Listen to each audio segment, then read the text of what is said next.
Hello and welcome to the Weekly Stuff Podcast with Jonathan Lack and Sean Chapman. We are here to talk about stuff this week on the show. After a little bit of a break, we are finally back on our Gundam bullshit with one of the bullshittiest Gundams, Gundam Build Divers, one of the most recent Gundam shows, and maybe the worst. We'll talk about that today as our Weekly Suit Gundam topic, and that'll be the bulk of today's podcast because we've got a lot we're working on. But before we get into all of that, I did want to hit some other stuff just to make sure there's nothing else we need to get off our chest. But Sean, how are you doing? I'm doing pretty good. Yeah, I spent a lot of this week watching Gundam Build Divers, which is a bad TV show. But I have been playing a good game, though, which has helped sort of cleanse out some of the bad taste of Gundam Build Divers, which is I finally started playing Horizon Forbidden West. I had to take a long break from big video games after Elden Ring because that was so all-consuming. That's very much where I'm at right now. Yes, yeah. It is just like a thing you kind of spend what feels like an entire lifetime playing Elden Ring and living that whole game, and you're like, I gotta just do other stuff for a while, video game stuff. But it's been long enough, and I actually started playing it a little bit before we did last week's podcast, but I was too early. I didn't really want to mention it because I had literally only played 2 hours. At this point, I'm now, I would say maybe about 10 hours into the game. I'm outside of the sort of initial zone, a lot like the first game, Zero Dawn. There's kind of an initial zone that is kind of like a vertical slice of most of what the game looks like with a bunch of the different activities, but it's a very condensed area. And then after that, you get let out into the larger open world. And so I'm a little bit into that larger open world is where I'm at. And so far, I'm having a really great time with it. I think it's a fantastic sequel. That if you liked Horizon Zero Dawn, if you liked that world, if you liked the storytelling, the characters, and you liked the gameplay, in particular the combat, which I think is fantastic. I think is kind of best in class in terms of these sorts of open world games. Horizon Zero Dawn is kind of unmatched in that category in terms of its combat.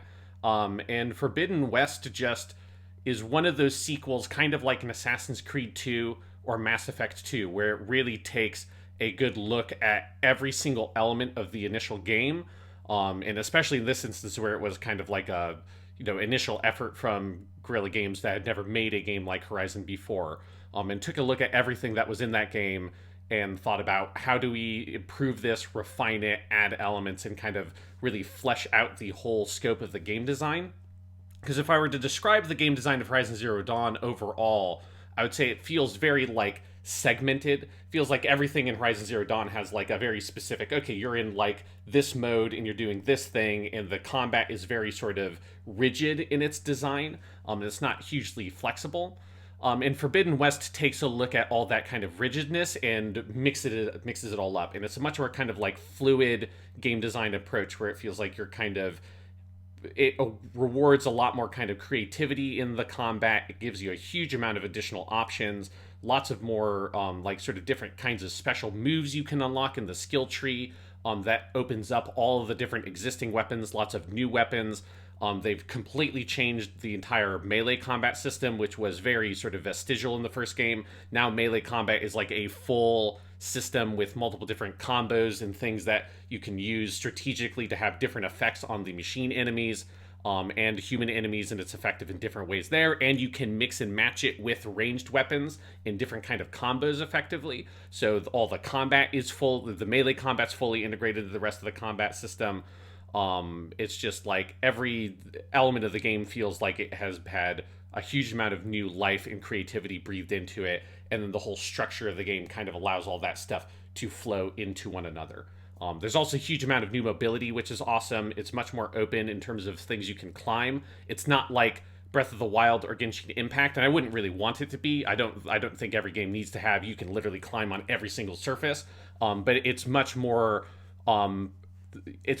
free, particularly in combat arenas, for you to maneuver around. There's a grappling hook that you can use to kind of zip line to surfaces and launch off of them for aerial attacks. There is a hang glider, like a Breath of the Wild thing, so you can use that to have more kind of vertical combat encounters.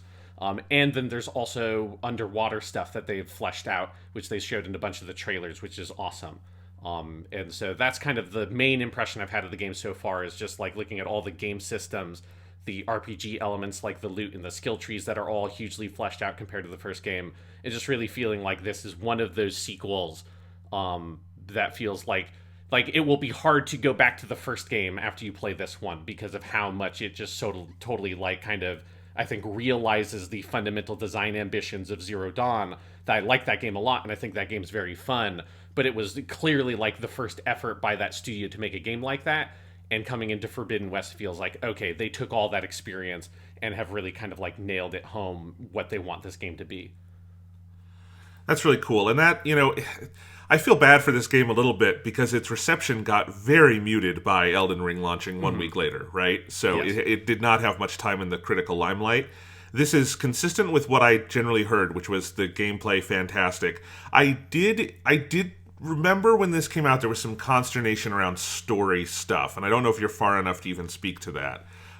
Yeah, I can't speak much to like the main story, but I'll say so far I've been really enjoying the story stuff. Like, I think one thing that's nice about Horizon is that they've always had really good characters, and I think particularly the game has a great first hour that really feels like it's like a coming back at like a season premiere for a season 2 of a TV show you really love, of that like sense of, oh, you're like kind of, they give every character from the original game that like was kind of notable gets a cool like kind of moment early in the game where they kind of get reintroduced. And there's a really great big kind of action sequence that opens up the game that kind of eases you back into the world, and the characters. Like, if you haven't replayed Zero Dawn, because I replayed that game like a month or two before Elden Ring came out, but even if you haven't replayed it, and if you're like a little bit sort of vague on some of the specific details, they do a very good job of like kind of getting you back into the world, and reintroducing you to all the characters. And I think the thing so far with the story, and again, I can't speak to like the larger plot stuff because they haven't really played a lot of those cards yet. It's very like early in that sense. But the thing that I am having a good time with is I think they have a really great sense of Aloy's character and where to kind of take her, and it feels like they have a good character arc set out for her, at least at the start. I'll see how they kind of pay it off. But Aloy's character is that she spent the whole first game, she was an outcast. She was exiled from her people and had to be raised by her kind of adoptive father, Rost, who is killed very, very early in the story in the first game. And so her whole outlook is she is an outsider, and she's not very comfortable around people. She's not really comfortable with people kind of hailing her as a hero after the events of the first game. And I think that characterization is really sharp, and she keeps on trying to avoid people and keeps on trying to avoid like having to be the person that sticks around afterwards, because that's just not who she is. And she's having to confront the ways in which her kind of like exile and outsider and very like lone wolf kind of mentality, it has its advantages, but it also has its drawbacks, and it causes her to kind of hurt herself and her friends. And that's all stuff that they've started introducing early on, and I think it's like a good strong core character arc idea that feels like it's different than what they did with her in the first game, which was much more of a classic hero's journey. Like, she has a mysterious birth and she has to learn like where she came from and her purpose in the world and all that kind of stuff. Like, the first game is very much a hero's journey story for her, and in this it feels more like getting into the nitty-gritty details of like, who is she really as a person, and what are her flaws, and how does she need to overcome those, in a more kind of nuanced way, is what I feel like the story is setting up so far. But again, I don't know where the overall story is going to go, but so far what I've seen, I think if you enjoyed the character writing and stuff in the first game, so far it's been really good in Forbidden West. And if there's like maybe the biggest improvement of anything in Forbidden West, is that the character animations in the like dialogue scenes are so good. It might be the best I've seen in any game. And it was a serious problem, I think, with Zero Dawn, that like for the major cutscenes, it was usually fine, but any of the more incidental dialogue scenes had just like very robotic, stiff animations in that first game, and just kind of slightly awkward animations. And I think some of the vocal performances for the side characters in the first game were bad, but the core cast was good. And all of that stuff in Forbidden West has been totally shored up. Like the character models are absolutely gorgeous. The animations are really realistic, and both the body animations and the facial animations, it's just a really incredible performance capture. And then all of the actors so far have, like all the returning actors and the new characters I've met, I think all of them have really great performances. And so the writing was always good in Zero Dawn, but sometimes some of the way it was presented in game could be awkward, and all of that stuff has been totally smoothed over, and it is, I think, certainly like in the top tier in terms of like performance capture, and like representing a performance in game. This is like some of the best of that stuff I've seen. So that's an area where the story has certainly improved quite a bit. Yeah, that's all really cool. I'm curious to see what kind of like life this game winds up having, because it did just get like so dwarfed by Elden Ring at the beginning. But you would have said that about the original game with Breath of the Wild, and the original game is the best-selling PS4 original, at least in terms of confirmed numbers. We know that hit 20 million, and that's the highest for a PS4 exclusive that we know of. So I'm sure this one has done well. There was some indication that sales dropped off quite a bit when Elden Ring came out, but I'm sure this game will have a long tail.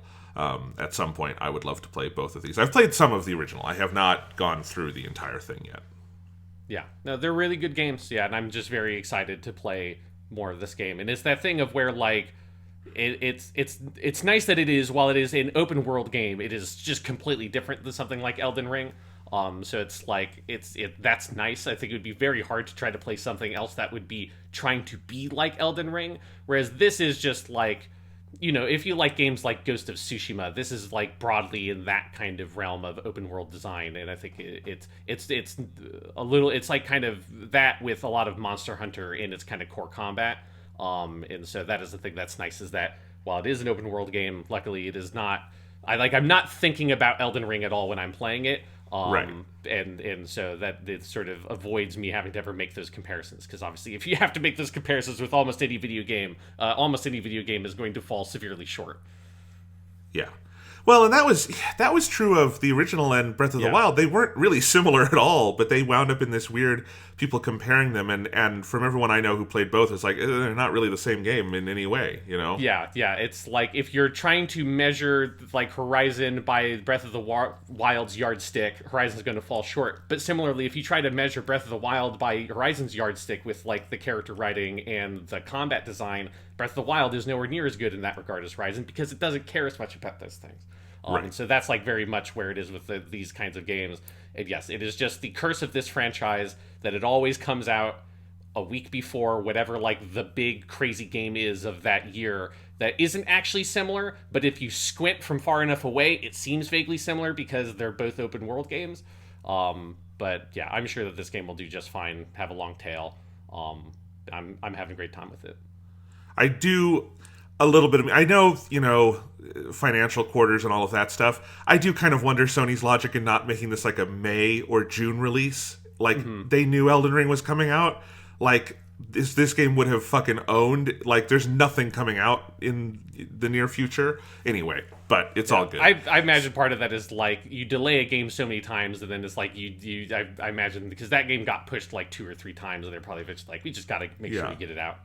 Right, exactly. Anyway, but that's cool. I am in my recovery from Elden Ring mode, so I have been, playing around with a couple little different things, including I did a couple weeks ago. I did pick up a used copy of the Kimetsu no Yaiba game, the Hinokami Chronicles, and I've played around a little bit in that, and I haven't like quite committed to playing it. I did just want to mention though, Jesus Christ, the graphics in that game are like amazing in capturing. It's like not quite on the level of like a Dragon Ball FighterZ, but remarkably close to something like that. And in 3D with the crazy stuff from Kimetsu is really cool to see. So I do want to play more of that at some point.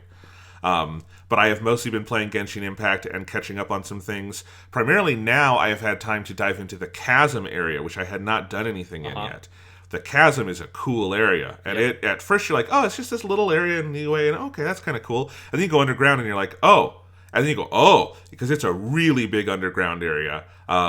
Very much in the vein of like an Enkanomiya in terms of what they've done, and that they give you like a cool, like special, sort of device or gameplay gimmick. And there's all this stuff down there. And I just today, before we started recording, finished the new Archon Quest stuff with Dawnslave, which was really fun. And, every time we see Dawnslave, the more you go, oh, this is why they got Kenjiro Tsuda. Because, like, this is a character with some real gravitas to him. And there's some really good story that comes around from all of that. So anyway, I've been having a lot of fun with that. The Chasm is a very fun area to explore, and I've still got a ton of stuff to clean up just in all the different optional stuff going on there. It's a very neat area, and mostly I'm just saving up all my Primo gems because I am hoping, I know they're going to be doing an Arataki Ito rerun in the next month or so. Things have been pushed back a little bit. We can talk about that in a second, but I really want that character, so I've got like 30 some wishes stored up, and I'm just putting all my wishes in a fucking Scrooge McDuck vault and waiting. So anyway, it's been fun. I have also, I think I mentioned a few weeks ago that I've been measuring up, or leveling up, I don't know why I said measuring up, leveling up Zhongling, the fire girl with Guoba, and I'd been having fun with that. And I also have done the same now with another 4-star character who I'd had forever but never really played with, which was Ningguang. Because Ningguang was useful for a couple of things I was doing in the game, including the boss you need for Ito's material, which I've been grinding a little bit. And so I finally got Ningguang all the way up to level 90. I had a 5-star catalyst that I wasn't using on anyone, so I put that on her and leveled that up. Ningguang is ludicrously powerful. Why did no one tell me? Oh my god. No, yeah, she's very good. I think she got overshadowed a little bit when Ito came out, because Ito, I think, kind of, if you wanted to do like have your main DPS character be a Geo character, I think Ito kind of stole her thunder slightly.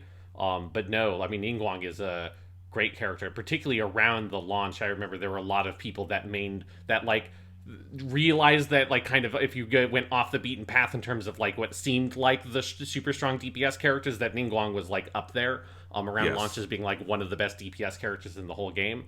Because I used her a fair amount back then for kind of the same reasons that there was some stuff. I think it was particularly the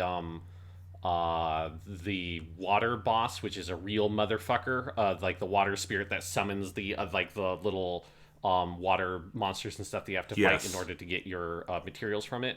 And she was really good for that early on when I didn't have a good ice character, because she just gave you a bunch of shields, and then she's ranged so she can hit flying enemies and stuff. So yeah, I haven't used Ningguang in a while, but yeah, she's always been quite good. Yeah, so I'm glad I leveled her up, because I've fallen into a very weird team where I kind of put her in where I had Ayaka, and then it's a team with, I've had Ningguang, Zhongli, Kokomi, and the Raiden Shogun, which is a weird team, but has been really good for whatever reason. It's just like, because you've got, I've realized that having Raiden Shogun and then anyone who has projectiles is just a great combination. Yes. Like, Raiden Shogun and Kokomi I have together a lot, because Kokomi is not really a main DPS, but if you put Raiden Shogun there and then have her sending water and electro out, and you have the right build, she's crazy powerful. And then that also works with Ningguang, and then Zhongli is there to do his shields and stuff. It's been actually a very good team running around the chasm. Yeah, that's one of the things I love about Raiden Shogun's skill, is that it's guaranteed to trigger if it hits something. So it's just like, because I used her a lot with Yoimiya to just blow fuckers up, because that's particularly fun, because Pyro and Electro causes an explosion that knocks enemies around. That if you're being like super hardcore serious about getting the absolute maximum amount of possible DPS, is not necessarily going to get you that, because it moves characters around in a way that causes them to be hard to group. But if you just want to like juggle fuckers like it's Tekken or some shit, like that's what you want, because you just like, you start hitting someone and they never touch the ground again, because they're just exploding in the sky forever. Raiden Shogun is a good combo with any ranged character for sure. Yes, and I'm just in a mode where I'm having fun running around the world, and I'm not worrying about making the absolute strongest team possible. I just want to play with the different fun characters I have. So, it's been fun. That's what I've been doing. I like the Chasm. I like the Dawnslave stuff. I want more of that character, and I like our like annual or semi-annual journeys to visit with Daneslave and what he's up to. Is a fun tradition at this point in the game. I'm curious when we bring him in more fulsomely, but it's some very cool stuff. Yeah, and then now that you finished the Danesley stuff, you can never look at hill churls the same way again. What the fuck, Sean? Like, So that's dark. Oh my god, I took screenshots of that. I was gonna do a tweet. I'm like, this is the darkest shit in the whole game. They made like it's a backstory that like I feel like now I should go out in the world and like all of the world quests should change. Where instead of you go and fight the Hilichurls, it's like you go help them. You like bring them food. You like go be nice to them. You like listen to them talk. You be their therapist, and like that's how you get your like 10 primo gems a day. Like that's what it should be. I don't ever want to fight those guys again. I feel very bad. I mean, you just got to put them out of their misery, I guess, at some point, because they're, cursed by darkness to just decay into nothingness over time. It's very fucked up. Like all the themes that have been like quietly building up in the background of stuff since a lot of Zhongli's character quest about like erosion and the like Yes. the kind of like curse of immortality in this world is like it gets more and more haunting every time they touch on that subject, because every time they go back to it, it's more like, Jesus, you really don't want to be immortal in the world of Genshin Impact, because it's usually a like awful thing in fiction, but this version of immortality where you just slowly decay and erode into nothingness over time because nothing can truly be immortal. That is like a very haunting concept that Genshin Impact, usually on the surface of it, seems like this very fun, happy anime game where you go and hang out with your buddies at like the light novel festival or whatever, and you get your like themed drink around the like please my Yuji Shrine Maiden or whatever that thing was. You think it's just that happy-go-lucky stuff, but really it's just like horrifying fantasy world with all this awful shit that's been happening in the way that like history consumes us all. And every time Dainsleif shows up, it really makes you think about all that shit. I did. It was funny. I got to that this morning with the Hilichurl sprint. I'm like, I just finished playing Elden Ring and doing all this fucking crazy Miyazaki immortality shit. Get this out of my Genshin Impact. No, I love that it's in my Genshin Impact because it's great, but it was unexpected, I will say, and very fun. So anyway, Genshin Impact is fun. We talk about it a lot. Did we want to mention really quickly that they did announce this week that the next version is delayed, the first delay that they've had to do over the course of the game, for very good reason. Shanghai is in shambles at the moment because of COVID, so completely understandable, and I first and foremost hope everyone is okay working at MiHoYo and everyone's fine. And obviously, they put out so much content that if you're mad about a delay, you're a piece of shit. But yeah, it is interesting because this game has been clockwork for so long. Since it launched, it's been clockwork. Yeah, it is. I mean, this is a thing that I think the community had basically known was going to happen for a while because, as you said, that while they didn't officially like say it this way, it is very obvious that it is because of the like very stringent lockdown and everything that's happening in Shanghai, which is where the developers are primarily based out of. We know that a lot of MiHoYo's staff they are like working from home and stuff like that, where they hadn't been doing that.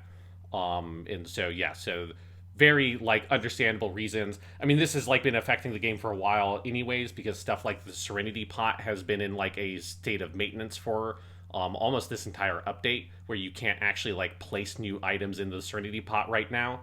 You can still get like all the like store stuff, and you can get like the sort of in-game currency that accrues through it and all of that, but you can't actually modify it currently. It's been like that for several weeks, and that has like, again, clearly just been because of like the stress on development that the Shanghai stuff has caused. That has just made it probably like a very low priority thing for them to fix, and they're giving you like free goodies basically every week that continues.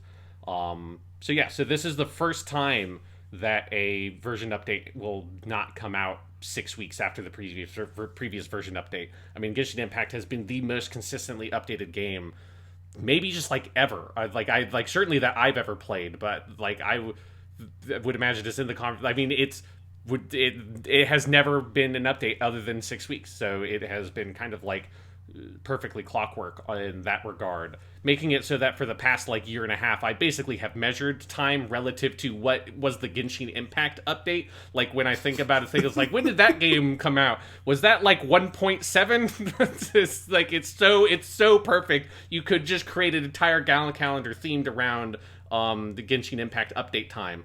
But yes, if they should take the time they need, delay the game or delay the update, do what they need to do. Like, it is I feel like they have built up such a tremendous well of goodwill amongst the community that the only things I have ever seen is people being extremely understanding of the delay, and that's like shocking for the. I'm sure that there are, there's like tens of millions of people playing this game. I'm sure that there are pockets out there of assholes. But in general, the stuff I have seen has been like really understanding of this. I'm like, man, that's crazy, because usually when a delay happens in any context, in any way, shape, or form in the video game world, all you see is just like the internet burning down on fire with people just like, frothing at the mouth of like, oh, you lazy developers and blah, blah, blah, blah, blah. And this has been mostly people saying like, hey, be safe. We understand. I'm excited for the update whenever it can come. And that's like, it's rare to see a community have a certain positive reaction to something like this. Because also, like, man, if you literally have nothing else to play and you are not insanely caught up, there's still a ton to go do in the game, right? You could be leveling your characters. Like me, you could be finishing up this massive chasm area they launched at the same time they did the Inazuma Festival, which means it was hard to do all of it at once, so you could go do all of that. I've still got a couple of character stories to clean up, It's fine. I got a couple of date events that I haven't done. I haven't done like Chung Yun's, and I think there's one other one I haven't done that now I'll have time to go in and do that. Yeah, it's just like even me, I haven't done everything there is to do in Genshin Impact yet, and I play that game every day, and I have for a year and a half at this point. You're a nut job. Yes. No, it's all good. All right. Well, that's Genshin Impact. That's Horizon Forbidden West. I've remembered the name of the Horizon sequel. Wow, that's amazing. Now that I'm actually playing the game, it is easy for me to remember the title at this point.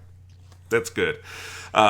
Absolutely. Well, let's go ahead and talk about something just as good as those things. Let's talk about Gundam Build Divers. Yay.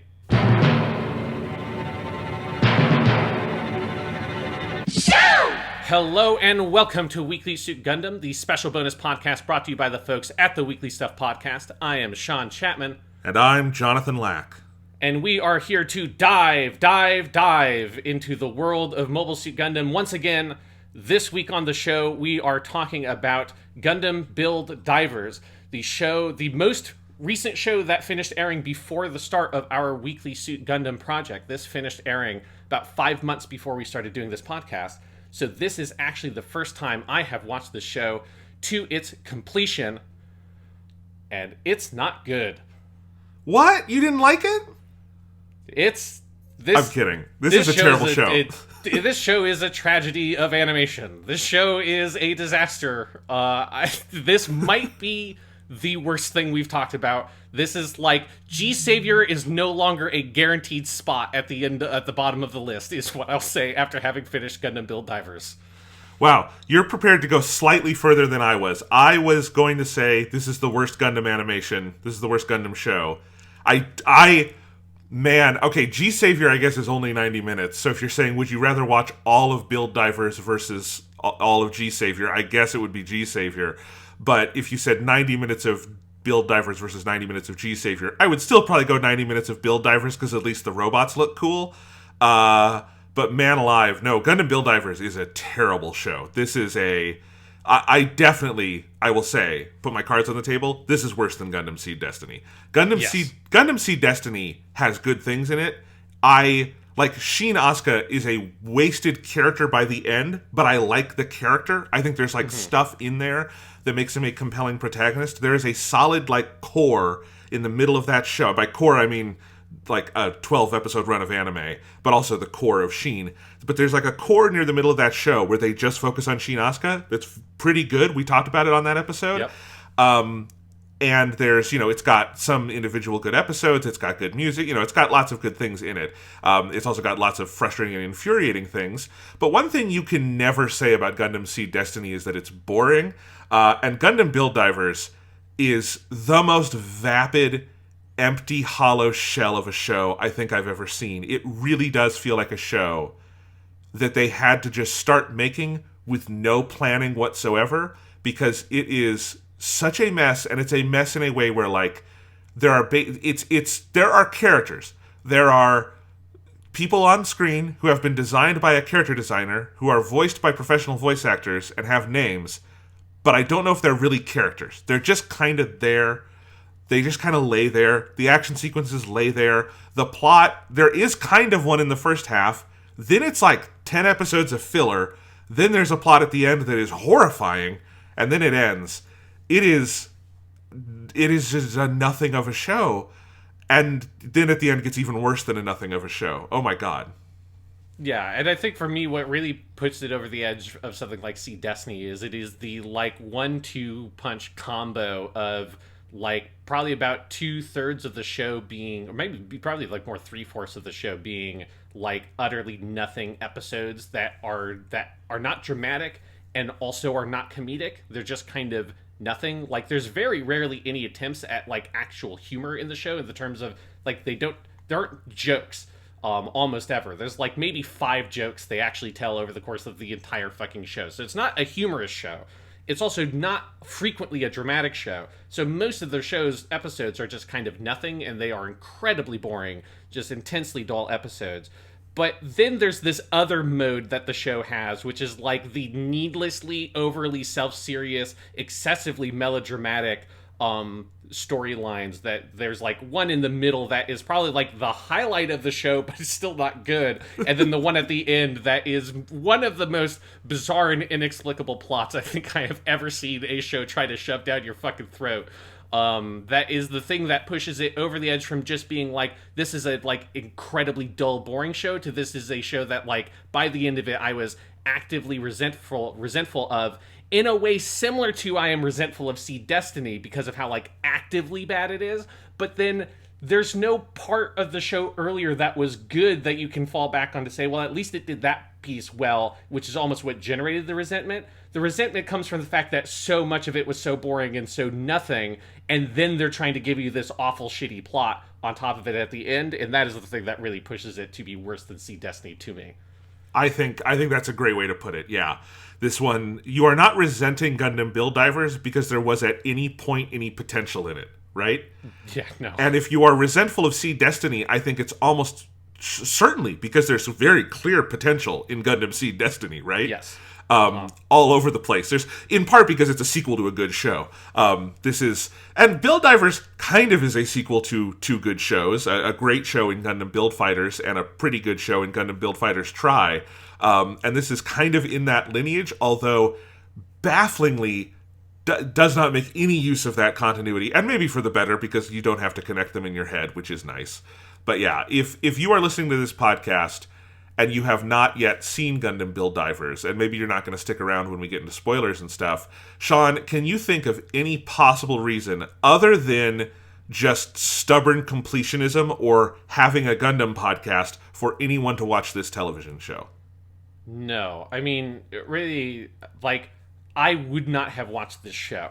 And I didn't watch this show, right? So, like, part of the thing with this show is that I started watching it when we started doing Weekly Suit Gundam.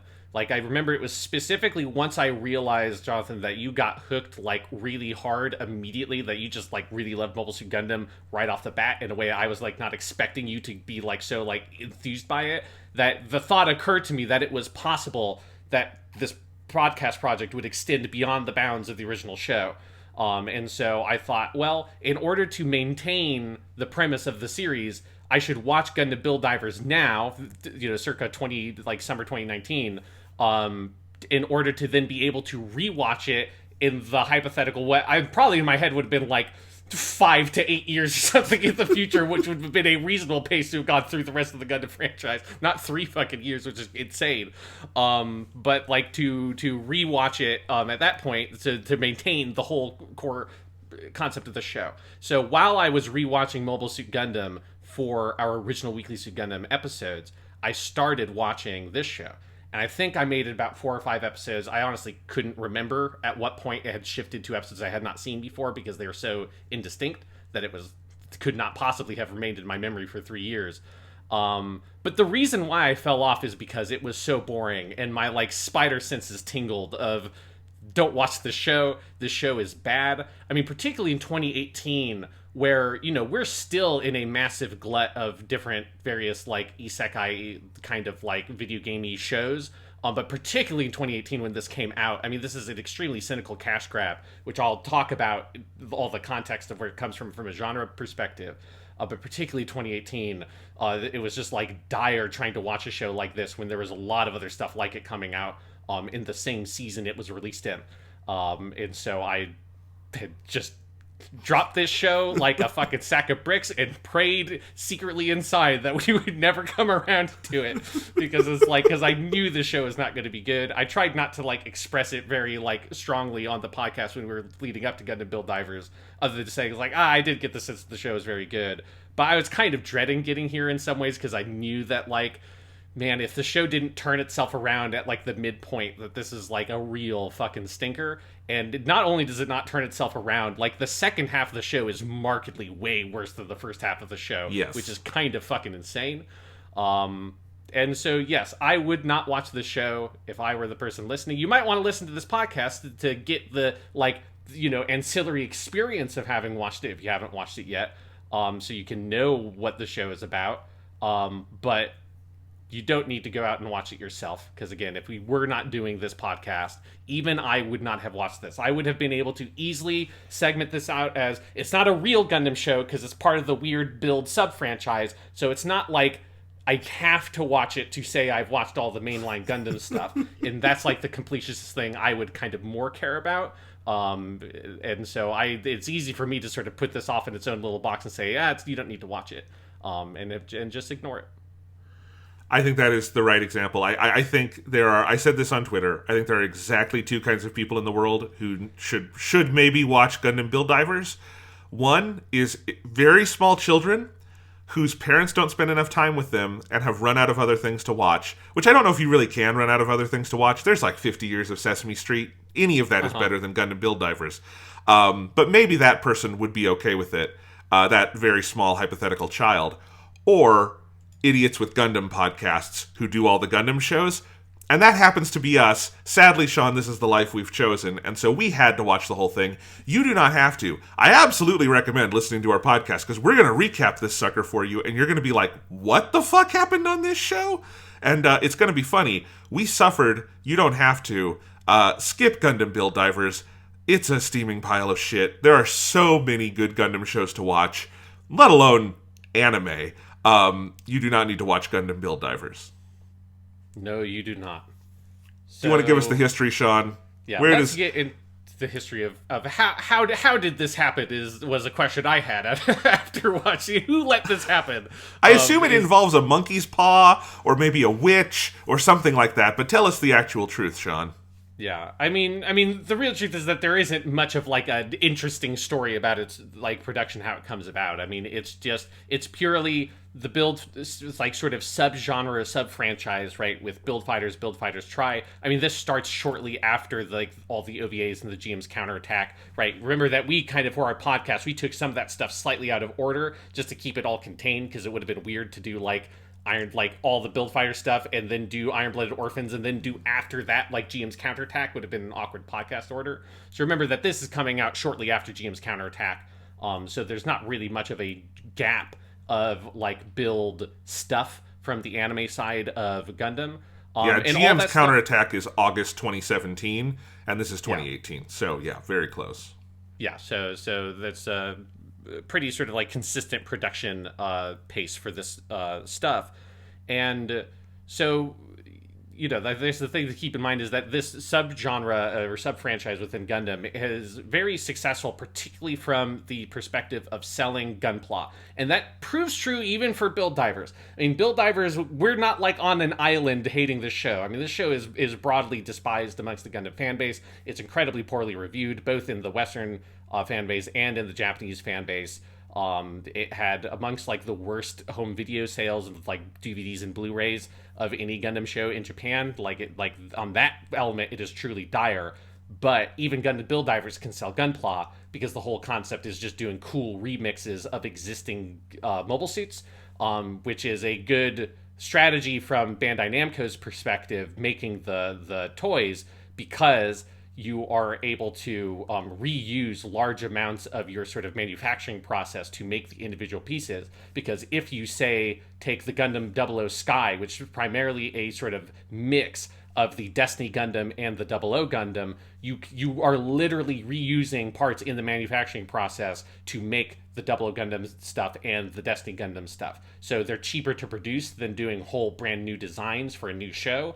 And they sell really well, and they are sold to people like that don't even necessarily have to watch the show, because if you like the 00 Gundam, or you like the age designs, or you like whatever, and there's a cool remix of it in the show, you might buy those Gunpla. So I mean, I can speak to this. Reasons. I can speak to this already. I have the Gundam Tri-Age Magnum, which is Kyoya's suit from, I think, Re-Rise, which I obviously haven't seen yet. That's one of my, honestly, favorite Gundam builds I've done. It's a really cool Gunpla. I think that's a great suit. And I've also bought one other suit. I bought the one that, I'm not going to remember any character names in this show because there's no characters in this show, but Ninja Lady, her SD Gundam.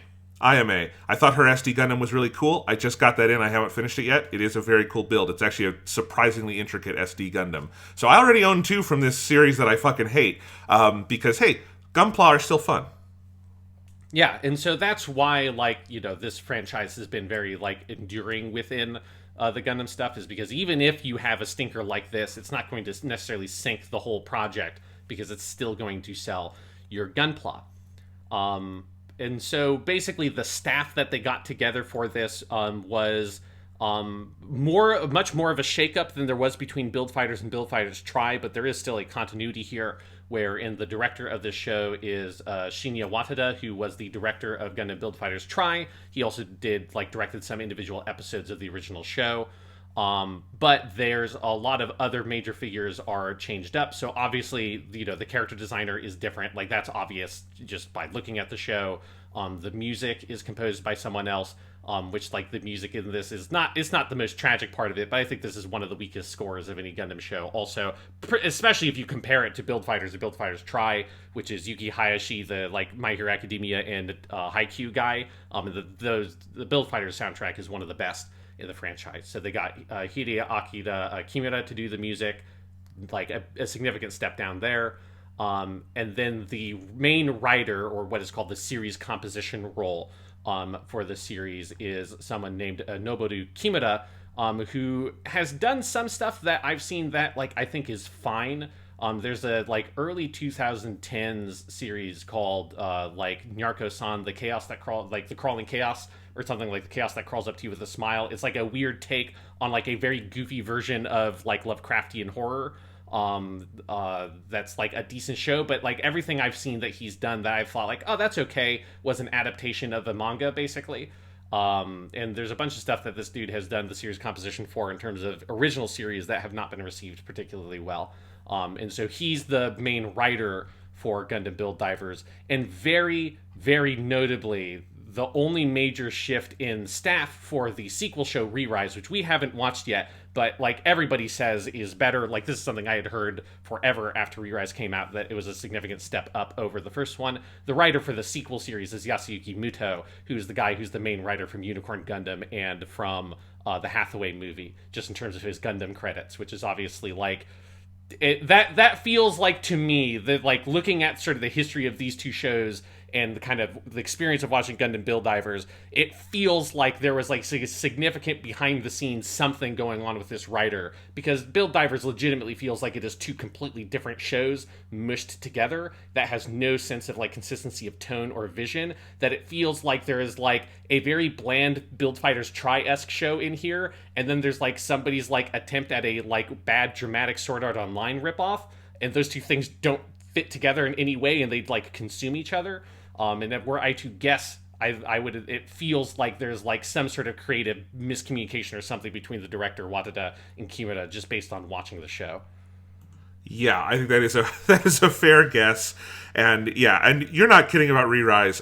Since we started this podcast, to a person, every single time Re-Rise has ever been brought up from a listener, it has been in the context of, hey, Build Divers is bad, you're gonna have to suffer through it, but Re-Rise is great. Be excited for that one. So, you know, I will say my expectations are still low after watching this, but I have never heard anyone say anything other than Re-Rise is a giant step up, which, to be fair, it couldn't really be a step down, so that makes sense. But yes, I am. When I saw you tweeted at me, like, that, hey, this Re-Rise is the writer from Unicorn and Hathaway, I'm like, oh, thank God. That guy can write a show. That's good. Yeah.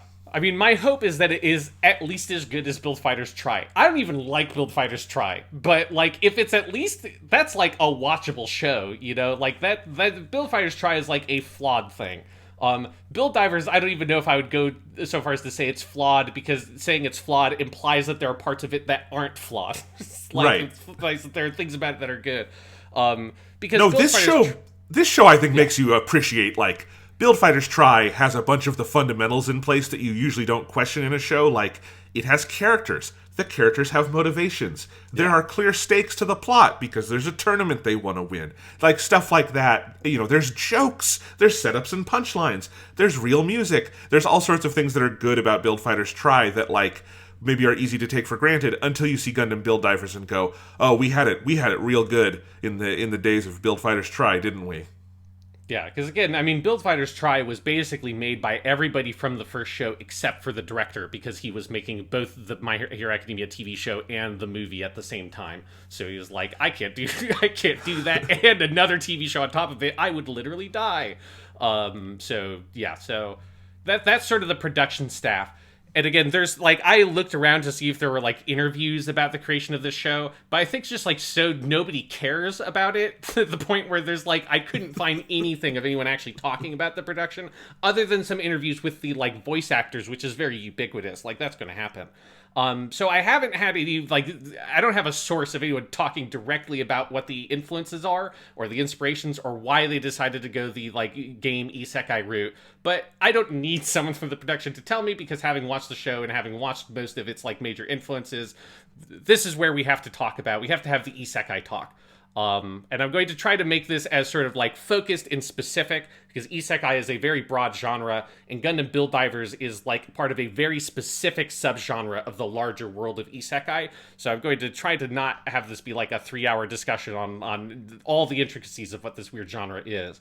But it is really important to understanding why Gundam Build Divers is ever made. Why did they decide to do this thing that is incredibly counterintuitive, which is, it's a franchise that is about building physical toys and making the toys fight. What if we, instead of having the physical toys, went into a virtual reality? It's like, why would they make this weird sidestep that obviously doesn't really fit the core conceit of the Build sub-franchise? And it's because of what Isekai is and how popular it still is, but especially was in 2018. So, Isekai is a Japanese word that means basically other world. Sekai means world. I is like a prefix basically with a kanji that means other. And it's a genre that's core premise that would connect all the different like subgenres you have, because there's like a dozen different subgenres, is at its core in Isekai is about a character or group of characters from the contemporary setting of when the story was made. So if it was made in 2010 Japan, it's going to be about people basically from 2010 Japan. If it's made, you know, late 19th century England, it'll like Alice in Wonderland. It stars Alice, who is a normal girl from late 19th century England, right? And so it's a normal person from the contemporary setting of when the story is made, and then through some device or something, they are transported into a fantastical setting wherein most of the plot and the adventures or whatever it is they go off on take place. In traditional English fantasy, like sort of literature discourse, this has typically been called a portal fantasy. So that's like what Alice in Wonderland, Wizard of Oz, Peter Pan, Chronicles of Narnia, those kinds of things. Sort of Harry Potter is kind of adjacent to this. That's where traditionally we call it portal fantasy. But you could easily call that isekai, and like it's the same basic concept of genre. Isekai is just the Japanese term for it. Yeah, I was having to explain this in my dissertation prospectus here at the University of Iowa, because I was mentioning isekai shows, and then I'm like, how do I explain this to people who don't know what isekai is? And I'm like, it's like Chronicles of Narnia was basically like, that's a really easy one to say, like they go through the wardrobe and then they're in Narnia, and that's the genre. Yeah. Yeah, and I think a common misconception that people have, and this comes up with Build Divers, is that it is like necessary for the genre that people are like trapped in the fantasy world they go to, but that is not the case. Like there are lots of examples like Build Divers where it is them going back and forth between the real world and the fantasy world. And so then in terms of isekai stuff, specifically with Japan, like isekai has been a genre around for a long time in Japan. Like there are some like folk tales like the tale of Urashima Taro that are reminiscent of isekai kind of stuff. Like there are lots of old stories from Japan that have this, as there are in like lots of different cultures. It's not like a uniquely Japanese thing in its core conceit. And there have been lots of anime forever that have isekai stuff. Like Aurora Battler Dunbine by Tomino is one of these. Escaflowne is one of these. Inuyasha is probably one of the most famous anime that is an isekai. Well before anybody used the term, because even that specific genre term is also like only about 15 years old or so in Japan. Like that specific terminology is relatively new, but the basic genre concepts have existed for a long time. What's really relevant to Gundam Build Divers, however, is what happens in the early 2000s with this genre, and that's when a thing called Sword Art Online is published as an independently distributed web novel in 2002. Basically from 2002 to 2008, the author Kawahara, I think his name is, Becky Kawahara, self-publishes this story called Sword Art Online, the basic premise of which is that the main character starts playing this new fancy virtual reality game called Sword Art Online on the day it's released, and on the day of its release, the creator of the game manifests in the virtual world and tells them, all the players, that you cannot escape, you cannot log out. That function has been removed. And anybody in the real world who tries to forcefully remove your virtual headsets, you will be killed by your headset. And if you die in the game, of course, you will die in real life. And the only way to escape Sword Art Online is to beat it and to get to the top of the 100th floor of the tower of the main dungeon of the game and beat the last boss. And that's the only way for you to escape. And so the story is about Kirito, the main character, and his friends, like trying to figure out what the fuck is going on, and spending, I think it's like 2 years or something past in the game world of them trying to escape and beat the dungeon. And that's the first arc of Sword Art Online, and that series then goes on to more be about Kirito and his friends being kind of tasked by this kind of government agency with different other weird cases or like weird things that are going on in other virtual simulations and stuff like that. And Kirito is almost like a private eye or something in a weird way, and goes and investigates other stories in other virtual realities. And that section of it is much more similar to Gundam Build Divers in the sense of after the Sword Art Online arc of Sword Art Online, it is much more about them going in and out of virtual worlds and that kind of stuff. So that is a web novel series originally published in 2002 to 2008. And this is around the time that the broad isekai thing kind of happens. Is it's mostly in kind of fiction corners. It's mostly in like self-published like blogs online. But then they start getting picked up by actual publishers, and that's what happens in 2009. Sword Art Online is picked up by Asking Media Works to be published as an actual like physical light novel. Light novel just basically being a like cheaply produced, like you can buy them for like the equivalent of $5, kind of young adult fiction. And then that is where Sword Art Online starts getting incredibly popular. There are currently 26 volumes of Sword Art Online. I think there's 30-something volumes if you include all of its different spin-offs. Sword Art Online as a novel series has sold over 27 million copies worldwide, which puts it above things that people probably would have heard of, like His Dark Materials. It puts it above stuff like the Isaac Asimov Foundation series of novels. So, like, Sword Art Online is like a legitimate mega hit in the world of literature. You know, not like Harry Potter numbers, but it is like a pretty titanic thing in sales in that regard. And then in 2012, it gets adapted or starts its adaptation into anime. And then the anime is even more popular and has continually had different seasons and movies and stuff now 10 years after its release. Like, that franchise is still going strong. And when Sword Art Online, the anime, comes out, that is really what creates this kind of gold rush scenario where there was all this material, all these different web novels, fanfics that got turned into like there's a lot of 50 Shades of Grey-esque scenarios of fanfics that get kind of like the specifics edged off to get turned into technically original material, and those start getting adapted into light novel series. Those light novel series start getting adapted into anime, and there's just this massive glut of different like IPs basically and different properties and material waiting to be adapted. Sword Art Online sold so well and continues to sell so well and is one of the most popular shows anytime it comes up in a new season of anime. That like it is this like seemingly infinite font. 10 years later, we are still getting new isekai shows all the time. that are kind of chasing that dragon. And sometimes you get good ones like ReZero or Konosuba, which are good ones. Most of them are very kind of low effort, kind of fairly bad shows. I'm hoping eventually we can kind of step outside of the specific isekai glut and get a different genre we can latch onto to just have every studio make 500 of, just for a change of pace. But within that isekai thing, most shows aren't actually that much like Sword Art Online, because most isekai are what you would call a resurrection or tensei isekai, which is its kind of own genre with its own set of like sort of different tropes that it goes after. Sword Art Online is what people generally call a game isekai, which is the core conceit is that whole thing about the contemporary characters, usually set in now a near future setting that is basically just modern day setting, just with like virtual reality headsets are popular, which is a fantasy in and of itself. But that's like the big conceit you have to accept for these. And so in a world where VR headsets are popular, the characters use VR headsets to travel to the fantastical setting, which in those instances is a constructed virtual world.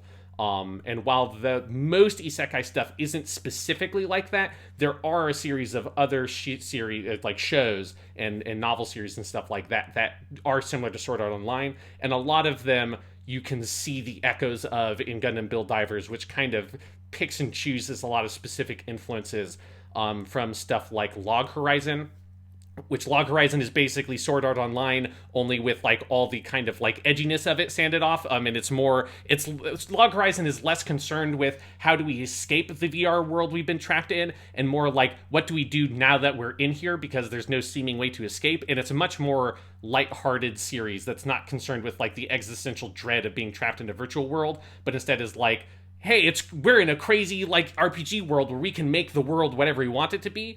And some of that lighter tone that Build Divers has is very similar to Log Horizon. Also, Koichi and IMA, those characters from Build Divers, are very reminiscent of the main two characters from Log Horizon in terms of design and some characterization.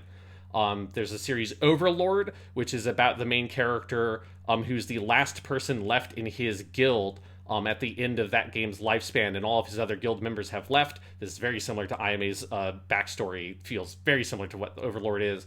And that guy gets trapped in his video game world. Basically, he falls asleep in it on the day the game is set to shut down, and he gets trapped, which I always thought is a good conceit for how he's stuck in the game world.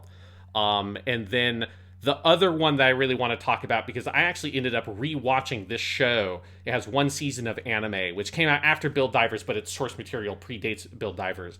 And I kind of watched it just to sort of like give me some like perspective and to maintain my sanity in the midst of Build Divers, to be like, these things can be good, right? That's a show called Bofuri, which is a weird title that is a sort of like contraction of its long Japanese title, which basically translates to something like, I don't want to get hurt, so I maxed out my defense. Bofuri is where I feel like Build Divers gets a lot of its sort of weird slice of lifey stuff from, because the premise of that show is the main character, whose character name in game is called Maple. She's this kind of like airheaded girl who doesn't really think things through too much, and she just starts playing this VR game because her friend recommends it to her, and she says, oh, I don't want to get hurt, so I'll max out my defense. And the series is basically about how she keeps on stumbling on weird in-game skills and items that totally break the balance of the game. Predominantly that she is effectively invincible because the only thing she puts her points into is vitality, which means that she effectively becomes immortal because the game is not designed around that concept. And so it's a comedy series about her. There's no, like, nobody's trapped in the game. There's no you die in the game in real life. It's just a story about people playing this game, having a fun time. And most of the episodes are like, hey, we're making a guild. Hey, here's this weird contest. Here's this, like, guild war between different groups and contests. And there's a capture the flag thing and all that kind of stuff that they do. And it's just about kids playing this game and getting in wacky hijinks. And a lot of it focused around the core conceit, which is that Maple continues to find extremely bizarre and sometimes like hilariously kind of grotesque weird abilities and things like that allow her to totally break the game's balance and like fuck everything up. And Bofuri it's not a masterpiece or anything, so I don't want to recommend it in like it's going to change your life, but it's a very fun, good show. And if you watch Gundam Build Divers and you're curious about what does something that does a lot of these kind of plot ideas and some of this tone stuff and the humor, I say humor, I think Build Divers is trying to go for humor, but just to know what humor is. But something that is actually a humorous show. If you want to see that done well, I would point you to Bofuri. And you will also see a lot of very, very similar episode conceits and stuff like that. Because overall, within this big, like, sort of pool of shows of the game isekai stuff that Build Divers pulls from, I think the main thing it does is that it pulls a lot of the daily life stuff from Bofuri, is trying to kind of, imitate that show in some ways, and doesn't know how to do it well. And then all the, like, heavy dramatic stuff, like the big break decal arc in the middle, and then the insane fucking Sarah shit at the end of the show. All of that feels like someone trying to do a Sword Art Online-esque kind of sci-fi melodrama in a virtual reality. And that both of those plot lines are fairly reminiscent of major plots from the Sword Art Online series. Particularly, the Sarah character is very, very similar to a character named Yui, who is a, like, AI girl who is sort of, like, generated within the Sword Art Online, like, virtual reality kind of spontaneously, and becomes Kirito's sort of, like, surrogate daughter type character. And that's where Gundam Build Divers comes from. Those are what its main influences are, and it is a show that, as someone who has watched its major influences, like, watching Gundam Build Divers, it feels like this incredibly cynical project that is just, like, people who don't actually care about this genre, people who have seemed to, as far as playing or watching the show feels like, have never actually played an MMO, because the thing you can tell from Sword Art Online and Bofuri and all those others is that those are, like, people who, their main hobby was, like, playing video games and shit, and then self-published stories about it online and, like, cool stuff like that, independently published. So all those series understand video games and the appeal and the mechanics of MMOs and all that kind of stuff, and incorporate that organically, if it's a good series, into its story. Build Divers is made by people that don't get or care about any of that shit. It's about people that want to sell toys and know that Sword Art Online is super popular, so they just put a bunch of that shit together, and that is, in my opinion, how Gundam Build Divers fucking happened. All right. Well, let me give your voice a rest for a second, Sean, because you've been monologuing, and I'm very grateful that you did, because that's a really good explanation and primer on all of this for anyone sort of unfamiliar. And I just want to say where my initial confusion and why this show threw me for such a fucking loop comes from, is because, correct me if I'm wrong, putting Bofuri and Sword Art Online in the same show is a stupid idea, right? Because it's completely insane. They are, like, right? Polar opposite within the genre. They are at, like, polar opposite ends of the spectrum. Because I know not every isekai show is they have to be in the other world all the time. Persona 5 does that. I mean, they literally call it the isekai in Persona 5, yes. Right? Chronicles of Narnia, they, after the first book, they come back and forth and do all this stuff, right? So it's throughout whatever version of the genre you have, I know that you're not always trapped in the game, but usually there is at least some kind of forcing mechanism to make you go in the game, right? And that is, even when Sword Art Online is not its first arc, there are, like, things with stakes that cause them to go into the game. Same as, like, to give a bad example, Ready Player One. Like, that is a popular one in the US that, like, they're not forced to be in the game, but there is, in the plot of that book and movie, a forcing mechanism that is, like, there are clear stakes for them being there. That is the usual thing. Versus something like what you're describing, Bofuri, is a slice of life anime where people play a game and have fun with it, and it's a comedy, right? Gundam Build Divers, I assumed I had heard Gundam Isekai, and in my head for years now, Sean, I have assumed Gundam Build Divers was a show about a little boy who plays a Gundam game who gets either trapped in that game or something happens where he has to play it because there's some kind of stakes. And it's not that at all. Its basic premise is slice of life anime about two kids playing an MMO, which I could not care less about unless there's something, like, humorous or, like, fun about it, which there is not. But then there are also these stretches where it tries to have some stakes, and either those stakes are completely artificial and I don't give a shit, like the break decal thing, because the worst that can happen is that there's fucking people cheating in a video game. I'm never going to give a shit about that as a plot in your fucking show. That's a terrible way to make me care about what's going on. Or it's the Sarah stuff at the end, which goes the complete opposite direction, and now half of your fun cast are murderers, and that's not being acknowledged. Like, It's like...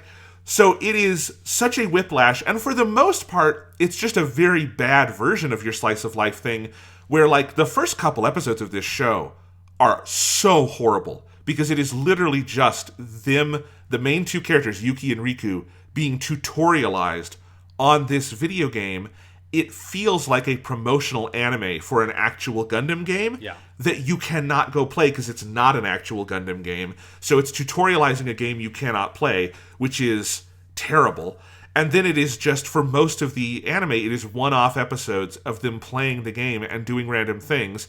But the game makes no sense, which you hinted at earlier, because it does not feel like this was made by anyone who's ever played a video game. It vacillates between being something that is believably a VR game and something that is The Matrix, which are two very different things. I think deserve stressing. The Matrix, where you are plugged in and have all the bodily experiences, is different from VR. And sometimes it's The Matrix, and sometimes it's VR, and that can vacillate between scenes and between episodes. And so for the most part, it's just about these characters playing a game, and the stakes are non-existent. It's just, what will we have fun doing in the game today? And it's like watching a really awful Let's Play of a game I don't care about. And it's really bad. And then sometimes they pretend there are stakes, and it's either completely artificial and bullshit, like the break decal thing that I don't care about, but at least there's a funny evil Haro there, and I got some amusement out of that. Or it's the Sarah thing, which becomes existentially terrifying in ways the show is absolutely not equipped to talk about. And boy howdy, it feels like this is a show that fundamentally misunderstands all aspects of the genre with which it is engaging, to say nothing of the fact that it shits all over the amazing premise of Gundam Build Fighters that is just ignored here, and it's the most tragic thing ever, because Gundam Build Fighters had a great premise. Yeah, I think one of the core things that's really frustrating about it is that it gets none of the benefit of the genre it's decided to move this sort of franchise into, and it loses all the cool stuff from Build Fighters and Build Fighters Try, with them physically making it and getting all the building sequences and all of that. It's like you've sacrificed all of that, but because you haven't built anything interesting out of GBN, the sort of VR game that they're in, and it's just like the most ill-defined, vague thing. They don't do any stuff with like skills or items, which are very common concepts in isekai shows to kind of build like plot stuff, and like your fights and stuff around is characters getting specific in-game skills that give them specific abilities, or finding specific items that give them specific abilities, which is basically just like the isekai version of, like, you know, someone's stand in JoJo's Bizarre Adventure or something like that, or like a technique in a Dragon Ball or something that it like has like positives and like negatives to it, like the Kaioken, and you build a whole conceit of a fight around those ideas. Like, that's one of the major commonalities a lot of isekais, is that they use those game mechanics as like narrative devices to build sequences around. And there are almost no things in Gundam Build Divers that even like attempt stuff like that. Characters get like a ill-defined like secret move that Riku only gets in the last like 8 episodes or something of the show.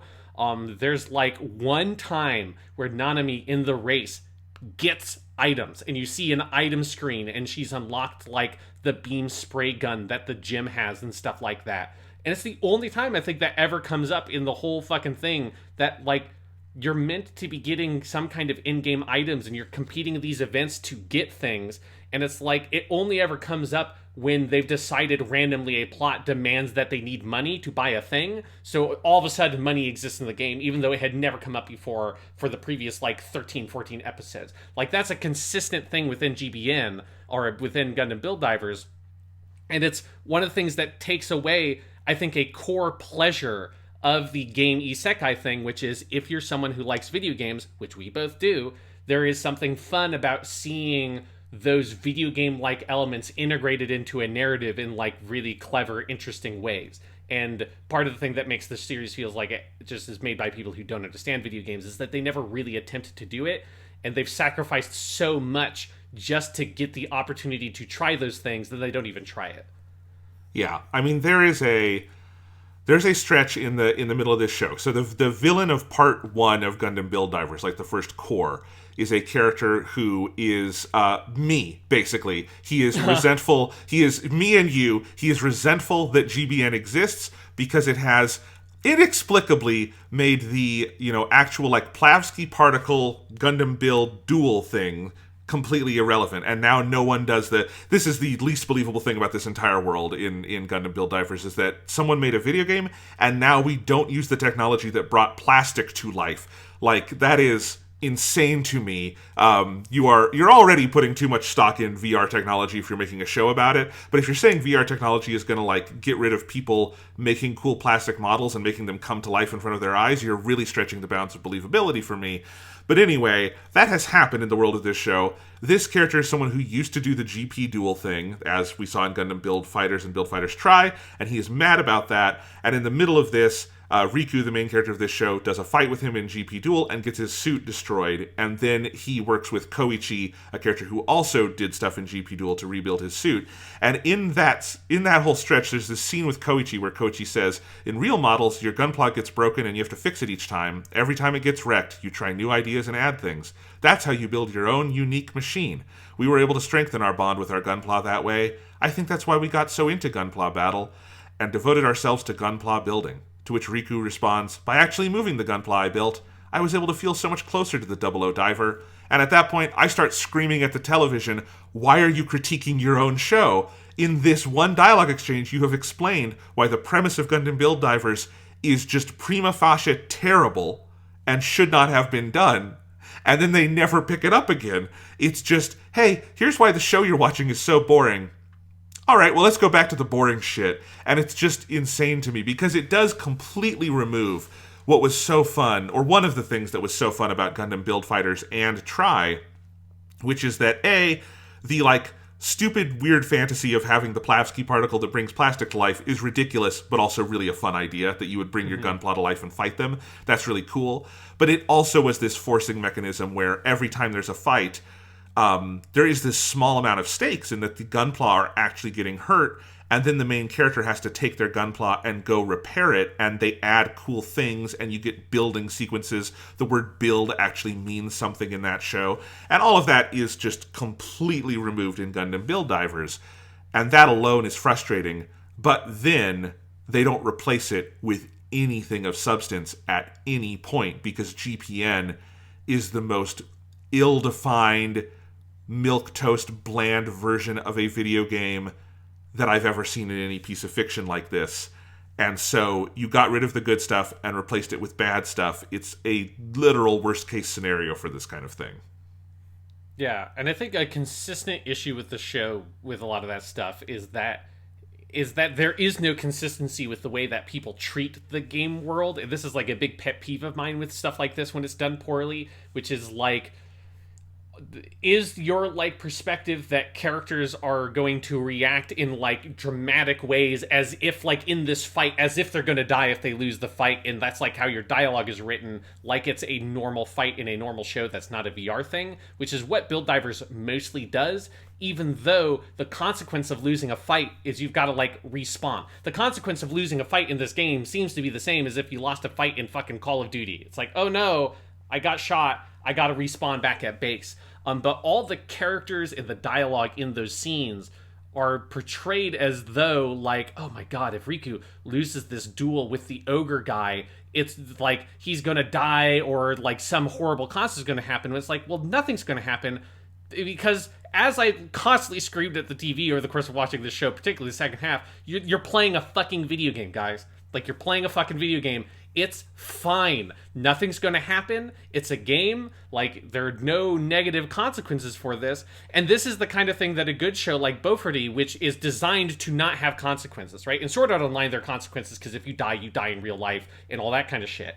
In Beauforty, since there's none of that, there's a lot of really funny scenes where characters are in a fight, and there's one in, like, the last episode I love where a guy realizes he's definitely losing this fight in this, like, guild battle or whatever, and he's like, yeah, okay, fine, yeah, fine, you got me, okay, go ahead, yeah, and he just gets taken out, and it's such a, like, real gamer mood of when you're just, like, you realize you've lost, and you're just like, yeah, okay, fine, fuck it, yeah, no, I fucked up, yeah, just kill me, and it's really captures that attitude. And Build Divers just so doesn't get any of that shit. It just so feels like it doesn't understand.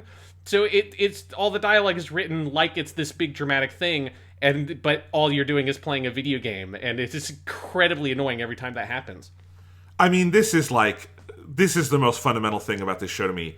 I don't know what GBN is. And I know some of this is just any isekai show is gonna play up some of the gamic elements as more realistic because it's a TV show and all of that stuff. Yeah.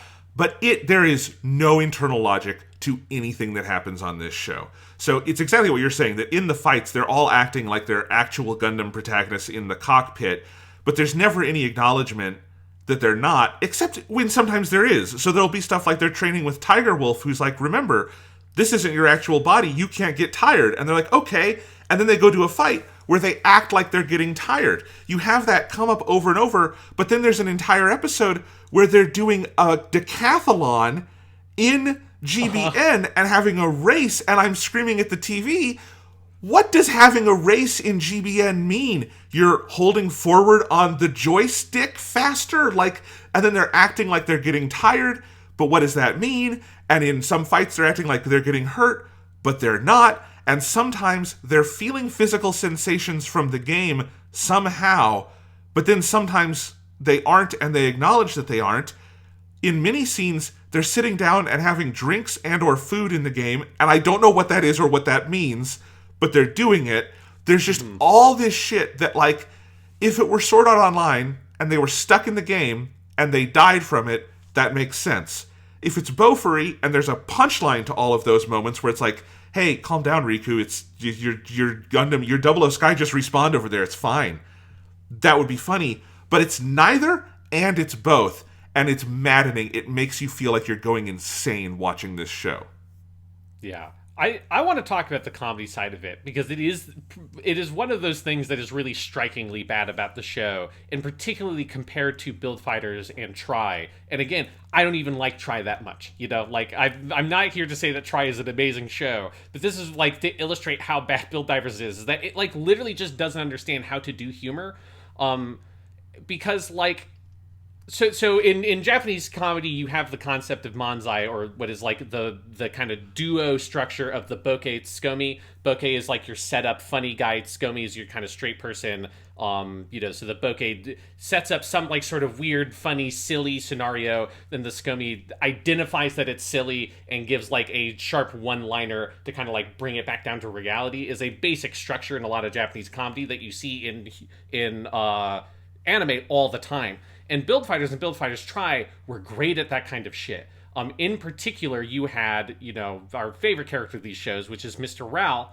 And in Build Fighters, Mr. Ral is the consummate bokeh character, right? He is absolutely ridiculous. Every line he says is over the top. It is he's saying this super intense shit about fighting and youth and what it is to be a fighter and all that kind of stuff. He's in a much more serious version of a show. But the thing about Build Fighters is it understands that he is a ridiculous character, that he is a bokeh, that the ridiculous things he says are setups for other characters to SCOMI them, to point them out and have funny one-liners to kind of retort it with, just to highlight an example, my favorite joke, which we talked about on the podcast for Build Fighters, which is when Ral and China are in the car together and she asks him how old he is, and he says he's 35 years old, which is patently ridiculous when you're looking at this 60-year-old man, and her glasses fog over and she gets a blank look on her face and just goes, huh? And it cuts, and that's it, SCOMI, right? That is this funny little one moment that contrasts with the setup to give you this sharp punchline, and it's really funny. And Build Fighters and Build Fighters Try are doing that constantly because their show's built on a lot of humor, even if they also have lots of obviously very dramatic elements. At their core, they're extremely funny, humorous, lighthearted shows. And Build Divers has so much shit in it that feels like it's supposed to be a bokeh style setup, with probably the biggest one being that ogre character Oni, who is just utterly fucking absurd. His whole thing is he's I gotta get a real fight, come on, give me more, fight more, and the whole time I'm you're playing a video game, dude. And it's any sane show would cut to some loser who's half naked in his fucking house or whatever, with Cheeto dust on his fucking clothes, with his VR headset on, screaming, give me more, because it's This is not a guy who's like this cool demon warrior out on the battlefields. This is a dude at home playing a fucking video game. It would be like if you're playing fucking Halo with someone and that's their attitude, is like, I am a true warrior on the battlefield who only seeks pleasure through like the crossing of sword and steel with my noble foe. It's just completely insane. But the show never, ever, even once undercuts any of that shit, and it is a constant thing running across the whole show that it almost feels like the show is like gaslighting you in a weird way, where you're like, if like, I feel like I'm questioning my fucking sanity looking at it, being like, this is supposed to be funny, right? Like, this is supposed to be a setup for a joke, right? And it's like a constant expectation I had until eventually it's clear. It's like, no matter how silly or ridiculous, even when it's the fucking evil purple Haro with the red glowing eyes laughing maniacally, that is played so completely seriously, and nothing ever undercuts it or ever tries to make it explicitly funny.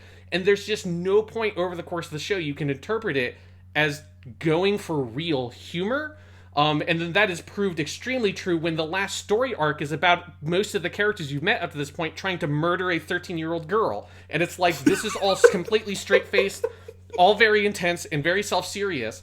And that's part of what the show kind of collapses under, is that it either doesn't understand how to do humor when it's trying to, or it's just never trying to, even though it is fundamentally a ridiculous premise that needs to be undercut with humor for you to accept any of the dramatic stakes you're trying to sort of vaguely float with this show. I mean, God, on that point, like, the whole connection between the people in the world and the people in the game is so bizarre to me, because most of the characters are just in their avatar in the game is just them with slight minor differences, like Riku and Yuki and even Ayame. It's just, and Ayame is just a costume change. Other than that, she's the same, right?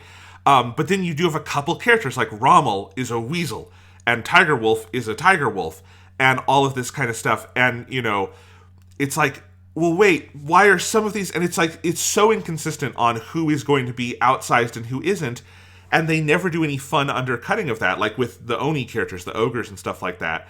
And then in the final episode, there's a scene where they all meet up with these characters, and the first character who arrives there is Magi, who's like the gay stereotype character, right? Mm-hmm.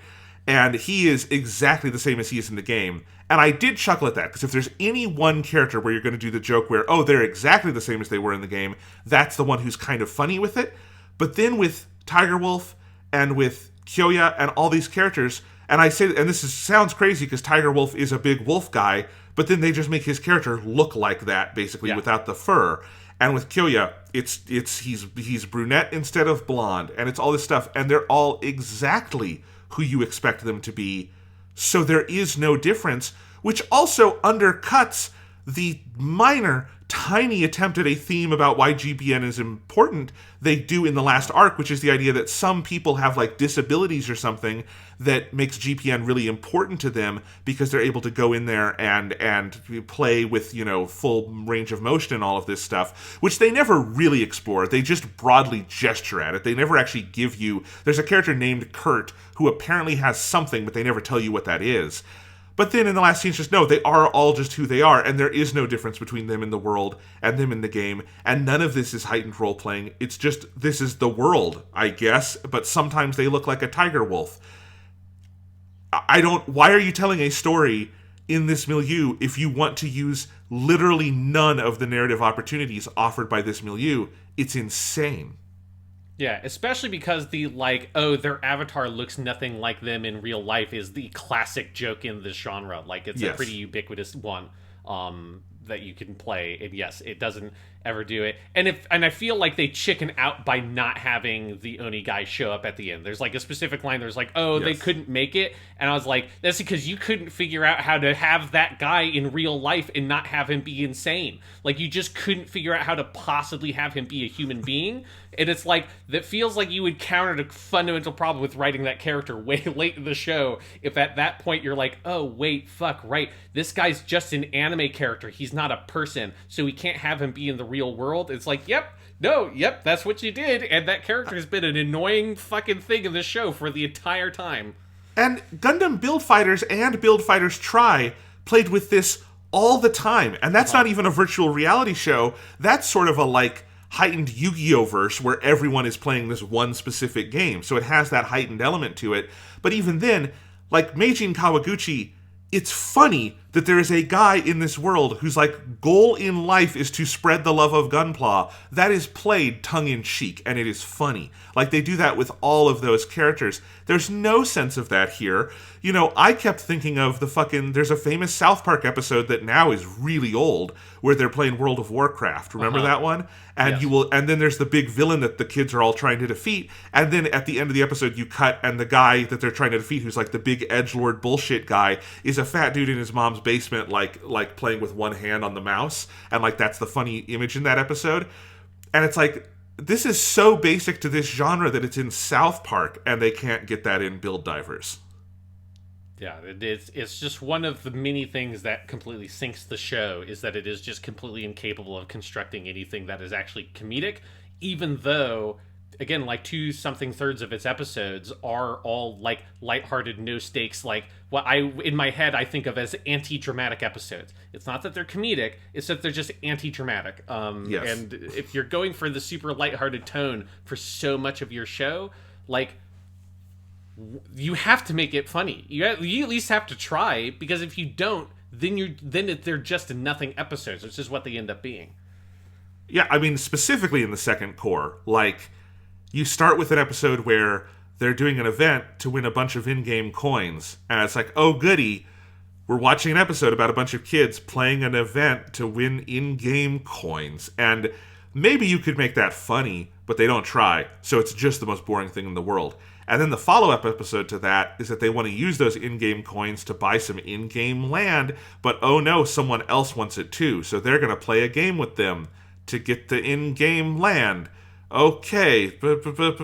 It's like, you know, Yu-Gi-Oh! Is a ridiculous series about a bunch of people playing a children's card game, but at least it has the good sense to have crazy people in the card game who want to kill you if you lose the card game. Like, you know what I mean? It's like, this is so basic to anything like this that the complete and utter lack of stakes with no awareness is just, it does feel like gaslighting at a certain point.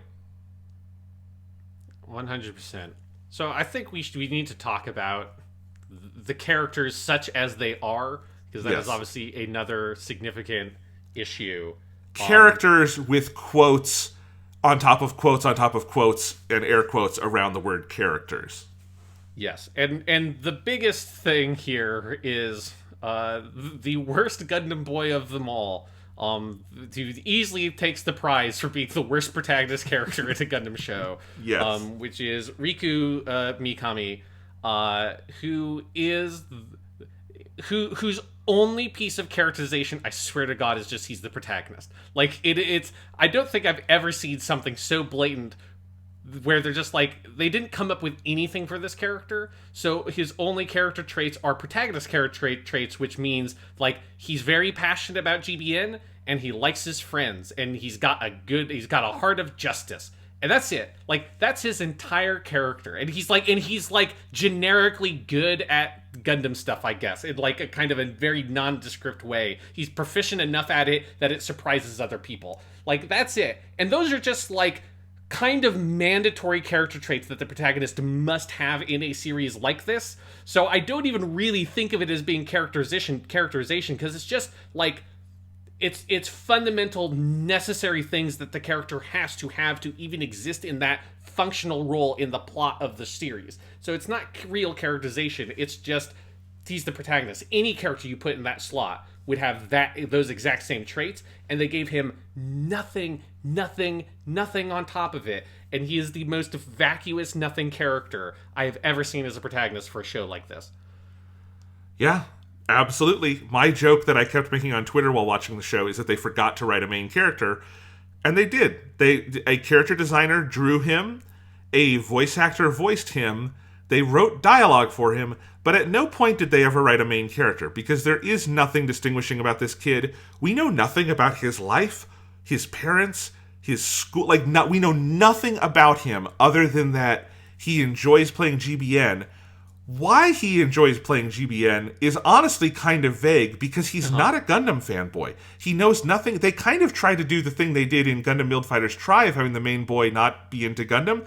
But in Try, that's like a funny joke with your main character because he's actually like a martial artist and he likes Gundam for weird reasons, and that's like the humorous thing there. And then there are characters on the side of him who are super into Gundam, right?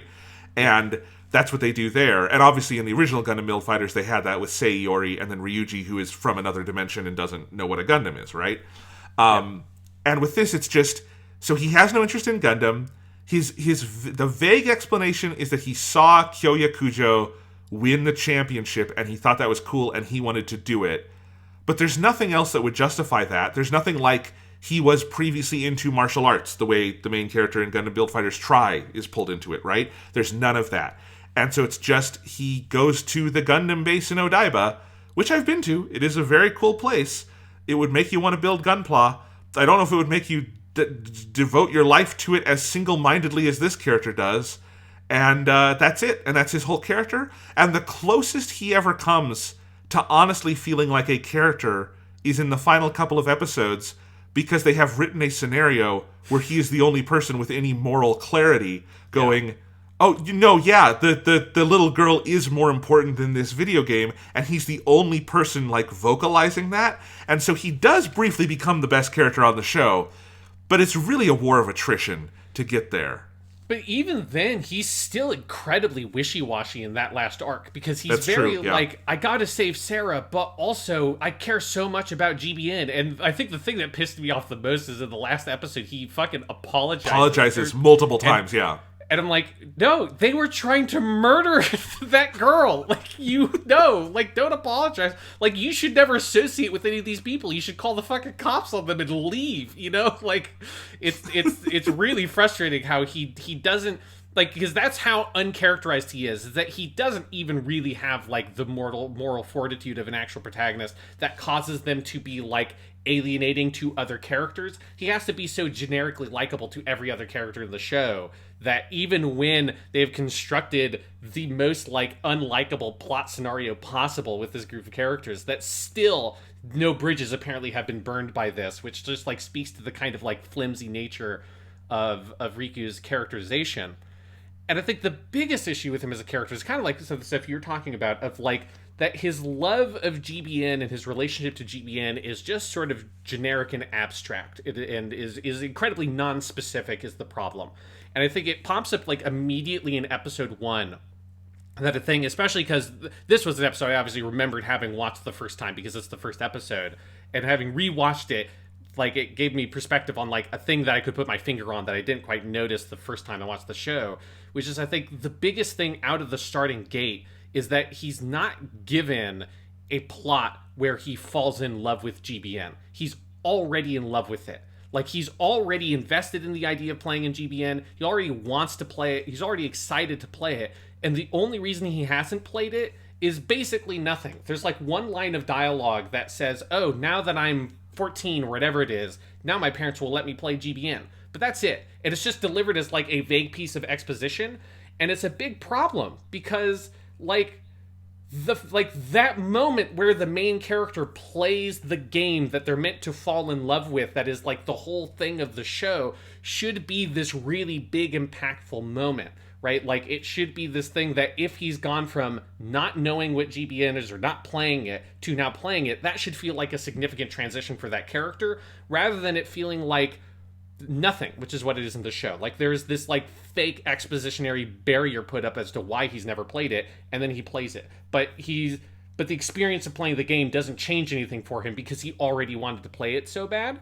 And it was the thing that made me feel when I was watching the show, like, the thought I had was that, like, they either needed to do something like a Reiji or Sekai character arc from Build Fighters or Try, where he just doesn't know anything about it and then falls in love with it, or he's a character who should have just already been in GBN at the beginning of the show, and that should have just been the starting point. If this is what they were going to do, have him start already playing GBN, and then take the focus of the first episode off of being, it's not about him starting to play GBN, instead it should be about him falling in love with it through, like, the introduction of Sarah or whatever, like, something like that.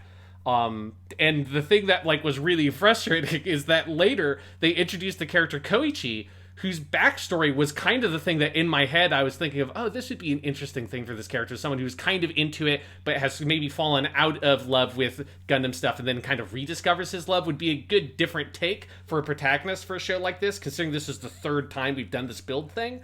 And that was what maybe gave me the revelation that this is a lot like Build Fighters Try, in that they kind of picked the wrong character to be the protagonist, or they gave the characterization to the wrong character, right? In Build Fighters Try, Yuma is the character that has by far the most shit going on. He has like the most backstory. He's got the most rival characters in the show that are set up for the longest, but he's the least emphasized of the three main characters in that show.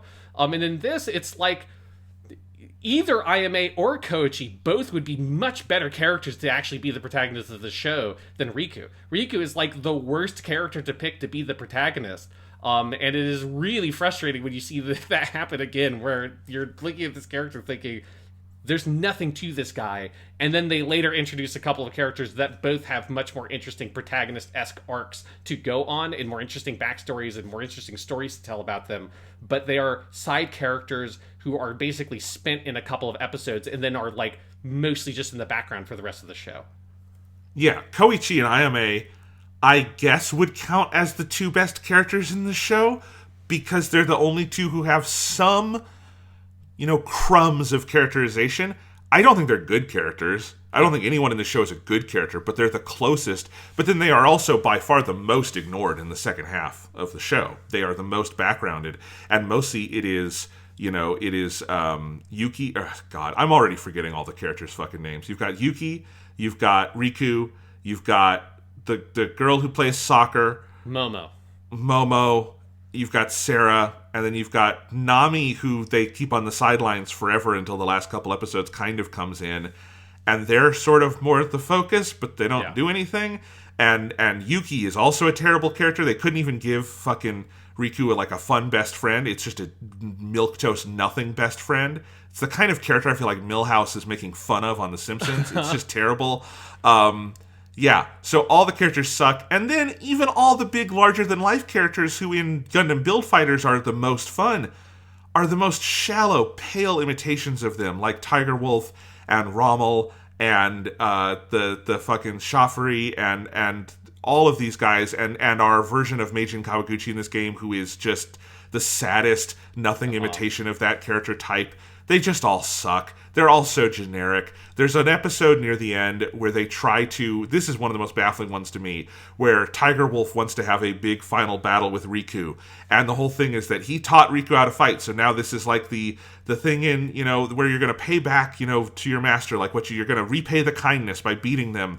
And I'm like, he did nothing of that. They had one interaction where Tiger Wolf is inexplicably standing under a waterfall, and I have no idea what that means or benefits you in a VR game. Yeah, makes absolutely no sense to me. So I'm just distracted by that. And now they're going to have this fight, but it's just a fight out of the blue. It's not a tournament arc where Riku is fighting up the ranks in order to fight Tiger Wolf. It's not, Goku fighting Jackie Chun or something like that. It's just a random out of the blue thing that was not built up to in any way, because none of these characters are characters and none of these relationships are really relationships, and it's just so fucking hollow.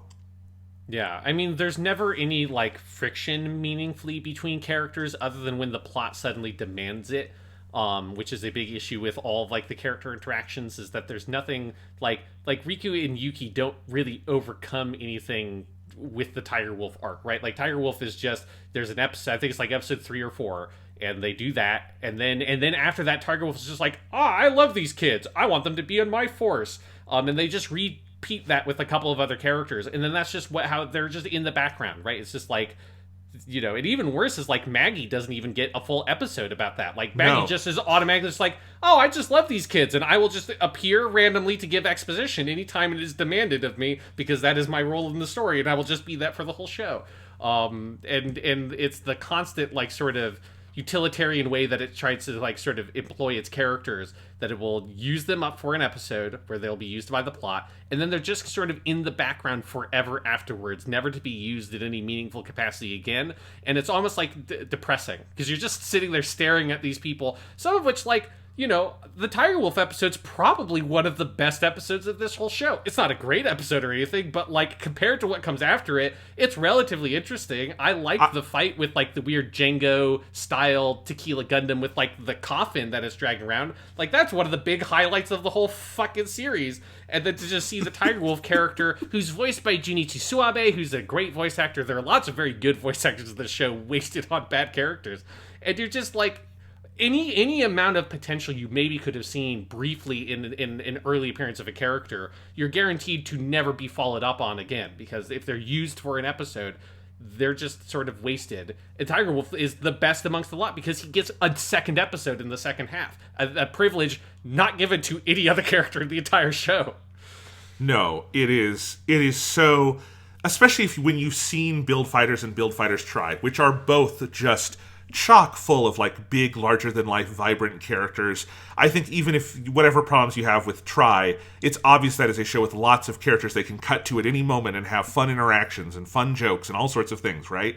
And it's just nothing. There's just nothing you can cut to that is interesting in this show. And you can even see where the analogs are. Like, you know, Kyoya Kujo is very clearly our Meijin Kawaguchi analog, and Meijin Kawaguchi is fucking hilarious in Gundam Build Fighters, and especially in Try, where he becomes very much like a comedic, like, figure on the side, and he's great. And you have Lady Kawaguchi and all that stuff, right? And it's great. None of that. Just no charisma, no sense of, like, why the self-seriousness is silly. It's just it completely falls flat. Yeah. I'll say I think probably the character, actually, because I'm looking at the list of characters from the show, I think maybe the character the show does best is actually Doji, the little brother of the Oni dude, because he gets, like, 3 episodes, basically, right? He gets one, like, I think it's basically episode 1, right, where he fights them at the beginning, and so he like, sort of, you know, is basically ganking newbies in the starter zone to roll out my WoW terminology from forever ago. But that's what he's doing, you know, and that's fine. And then at the midpoint of the show, you have the break decal stuff where he uses it. It's one of the most, like, sort of set up plot points in the whole show. You know, there's like a little bit of a build up to the moment where he actually does that. It's like, okay, and he cheats in the game, and, you know, you've met his older brother character, so that has some setup that you can see. And then he gets what is a very, like, weird episode in the second half where it's him and Yuki, the best friend character, which felt like a real Hail Mary to try to give Yuki an episode at, like, 18 or 17, whatever it is. It's, like, a bit late to try to give the best friend character any, like, real narrative material. It's too late for that. But it completes Doji's character arc where he apologizes and he sort of, like, comes around to be their friend. And it's like, you know, this is about the most complimentary I can be to that show. Is that, like, that's a legitimate character arc for a supporting character that he appears, like, I think a reasonable number of times across the course of the show, once near the beginning, once at the middle, and once at the end, that traces a full character arc. And he's voiced by Matsuoka Yoshitsugu, you know, Inosuke from Demon Slayer, from Demon Slayer, or, for me, very notably in this context, the main character Kirito from Sword Art Online, which is very funny. I was very desperate at the end of the show to have just Doji rip off his, like, digital avatar and be like, I'm actually the main character of Sword Art Online. I'm gonna put all these people in, like, VR jail for trying to kill this girl, and just have this be secretly Sword Art Online Season 5 or some shit. Would have been great. It would have been a way better ending to the show for me if that's how this went. Unfortunately, it didn't go that way, but you got a good voice actor playing a supporting character that appears a couple of times and has an actual character arc. Doji might be the most successful thing in this entire fucking show. Probably, and that is a damning statement, because he would be the least interesting thing in literally any other Gundam show, I'm pretty sure. Uh-huh. Yeah.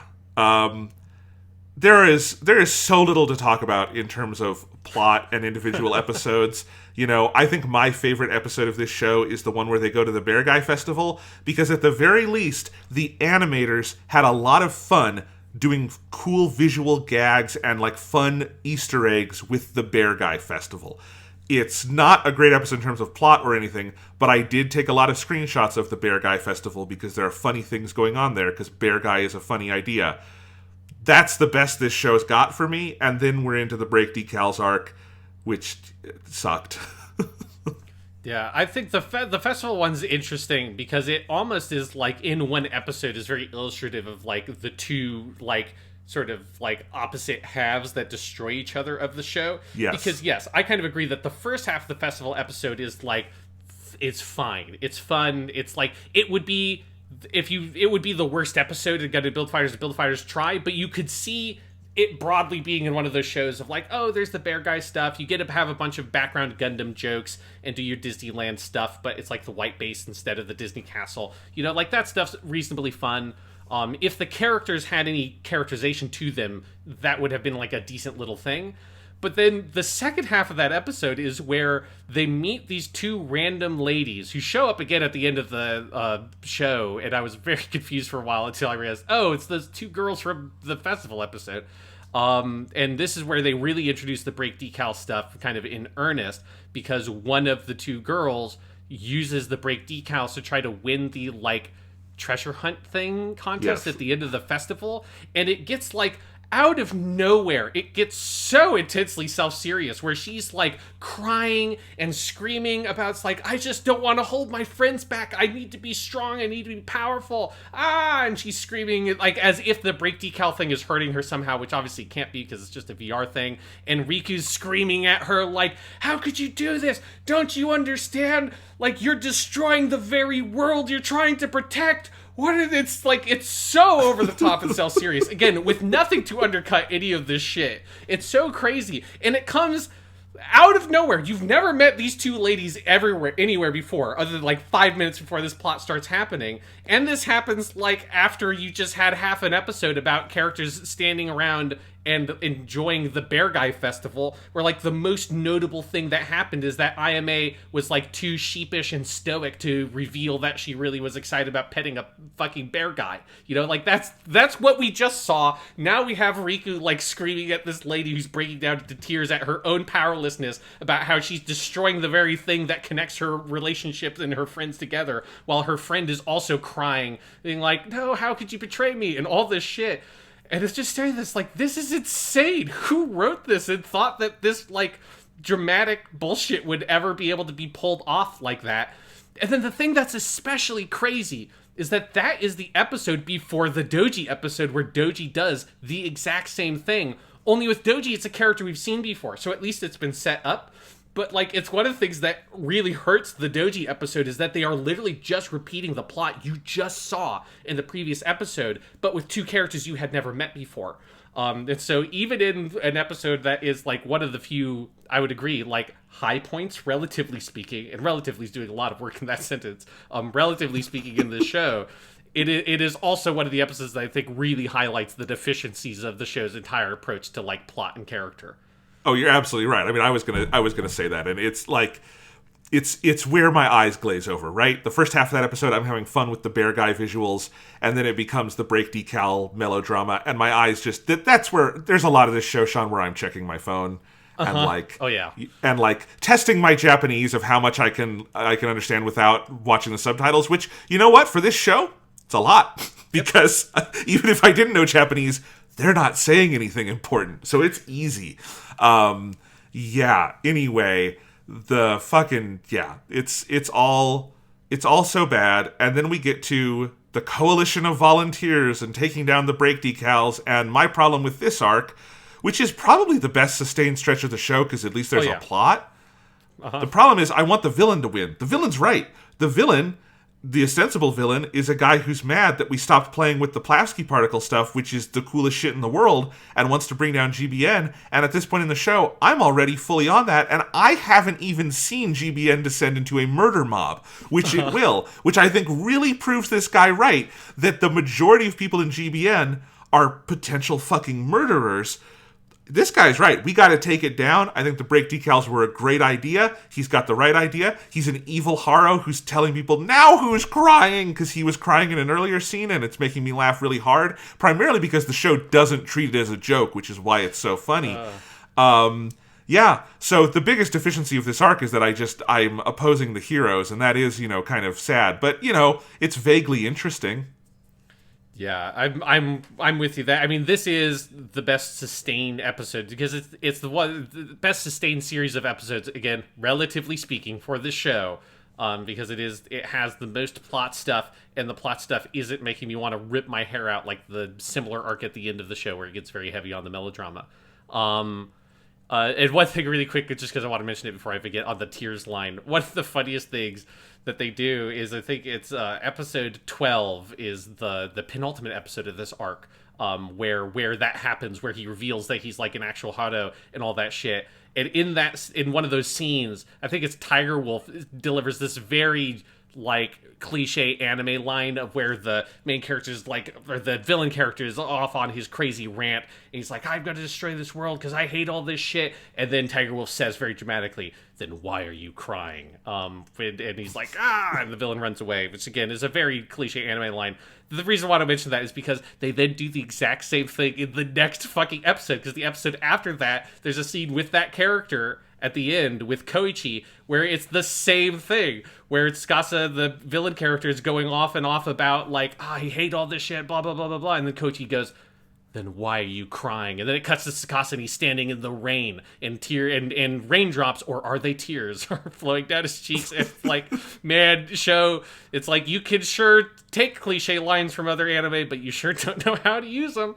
But yes, the break decal stuff is bad, in just the same. I just agree everything with what you said, that the show has not engendered any positivity towards GBN, towards these characters, or anything like that. And if you've watched Build Fighters, and even if you've watched Try, and like me, you don't even like Try that much, even then, like, the audience that comes from those shows has a predisposed bias towards those shows because Build Fighters is so incredibly fucking good.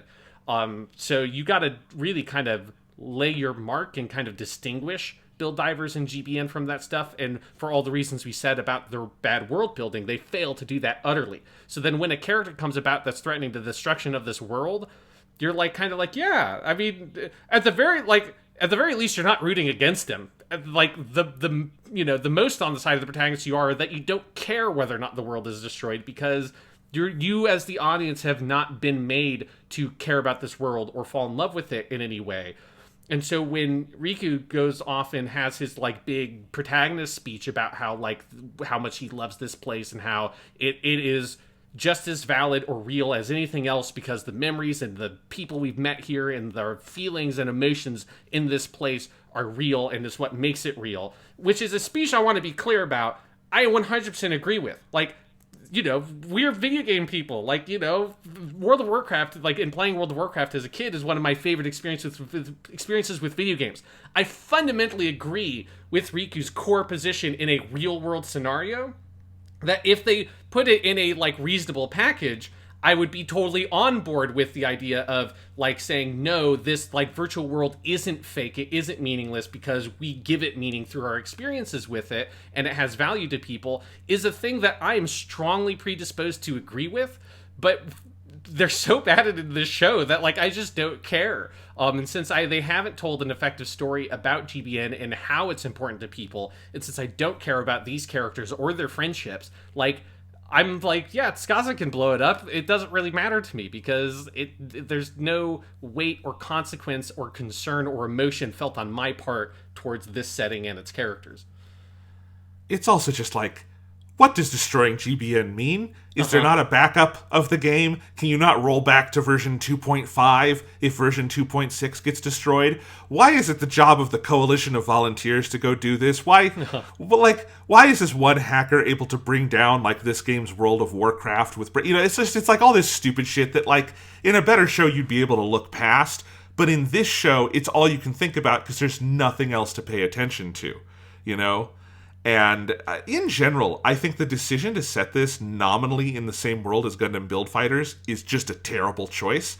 Like, this would be a much easier pill to swallow. It wouldn't make it a better show, but I would be less distracted if this were just a different line of continuity. If the Plavsky particles never existed, if there was never GPD, if none of that was there, and this was just a separate world where instead of, in Gundam World 2, they're playing, with their GPD, and in Gundam World 3, they play with a virtual reality thing, that would just be such an easier pill to swallow, in part because they never, ever, ever take advantage of being in the world of Gundam Build Fighters. They never bring in any of those characters. Like, if you're going to do that arc with the brake decals, the fun thing to do would be to have Tsukasa be someone we knew from one of the Build Fighter shows who is now crotchety about it. Like, I joked that it would be funny if Aori Sei grew up and just decided to become a VR terrorist, but you had the better idea of it's Meishin Kawaguchi, just super bitter, trying to bring down GBN. Either of those would be great. It could be a more minor side character. That would be the fun thing to do, and then bring them into GBN and have them realize why GBN is cool. You could absolutely make a good story out of that. This show is so inept it can't even vaguely gesture in that direction. Yeah, exactly. It's something of where I'm not even entirely clear if the show is meant to be set in the same continuity or if it's just a similar continuity where there was a similar thing to the Gundam battles from Build Fighters and Build Fighters Strike, but not the exact same thing. But it's impossible to tell because it's so non-specific that, yeah, it would have been smarter just not to sort of broach that topic at all if you weren't really prepared to do it well, because it just sort of... it gives the audience who has seen the other shows kind of an out almost on your Build Divers show, that like you've given them like an escape hatch back into the shows that they like, and so it's easy to just sort of like lose any attempted investment in Build Divers because you're just like, no, I want to just see them do it the old way, especially when, like, without a doubt the best action sequence in the whole show is the GP duel, like actual like models fighting each other. Yes. It's easily the best fight in the whole show.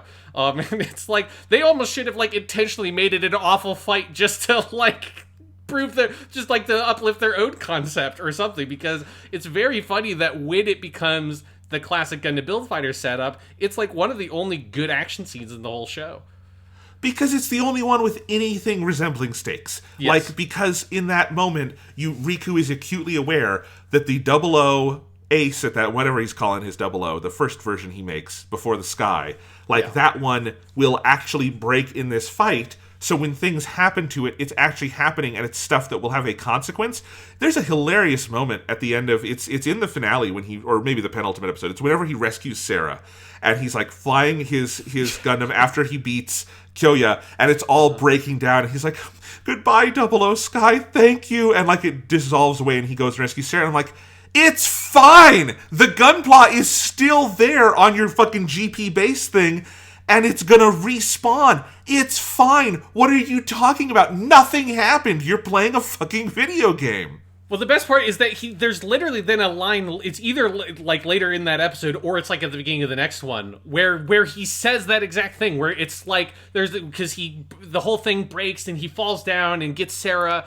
Maybe it's like, oh, thank you, Gundam, like arigato, Gundam 00 Sky. And then it cuts back later, and he's like, and he's on the phone with Nanami or someone. He says, yeah, no, I got it back from the base after it respawned, because then everybody has another action scene with the raid boss or whatever in the actual last episode. And it is fucking hilarious. He's so dramatic, and then he just gets it. And it's one of those places where if the show, like, proved that it could do humor intentionally, I would read that scene as like intentionally funny because of how ridiculous the contrast is, but the show seems to have no self-awareness of how fucking stupid that sequence of events is. Another thing this show does in comparison to Gundam Build Fighters is that there's no Gundam in it. Like, there are Gundams, there are the mobile suits, there is the Gundam base in Odaiba, you see the big unicorn Gundam, that's kind of fun.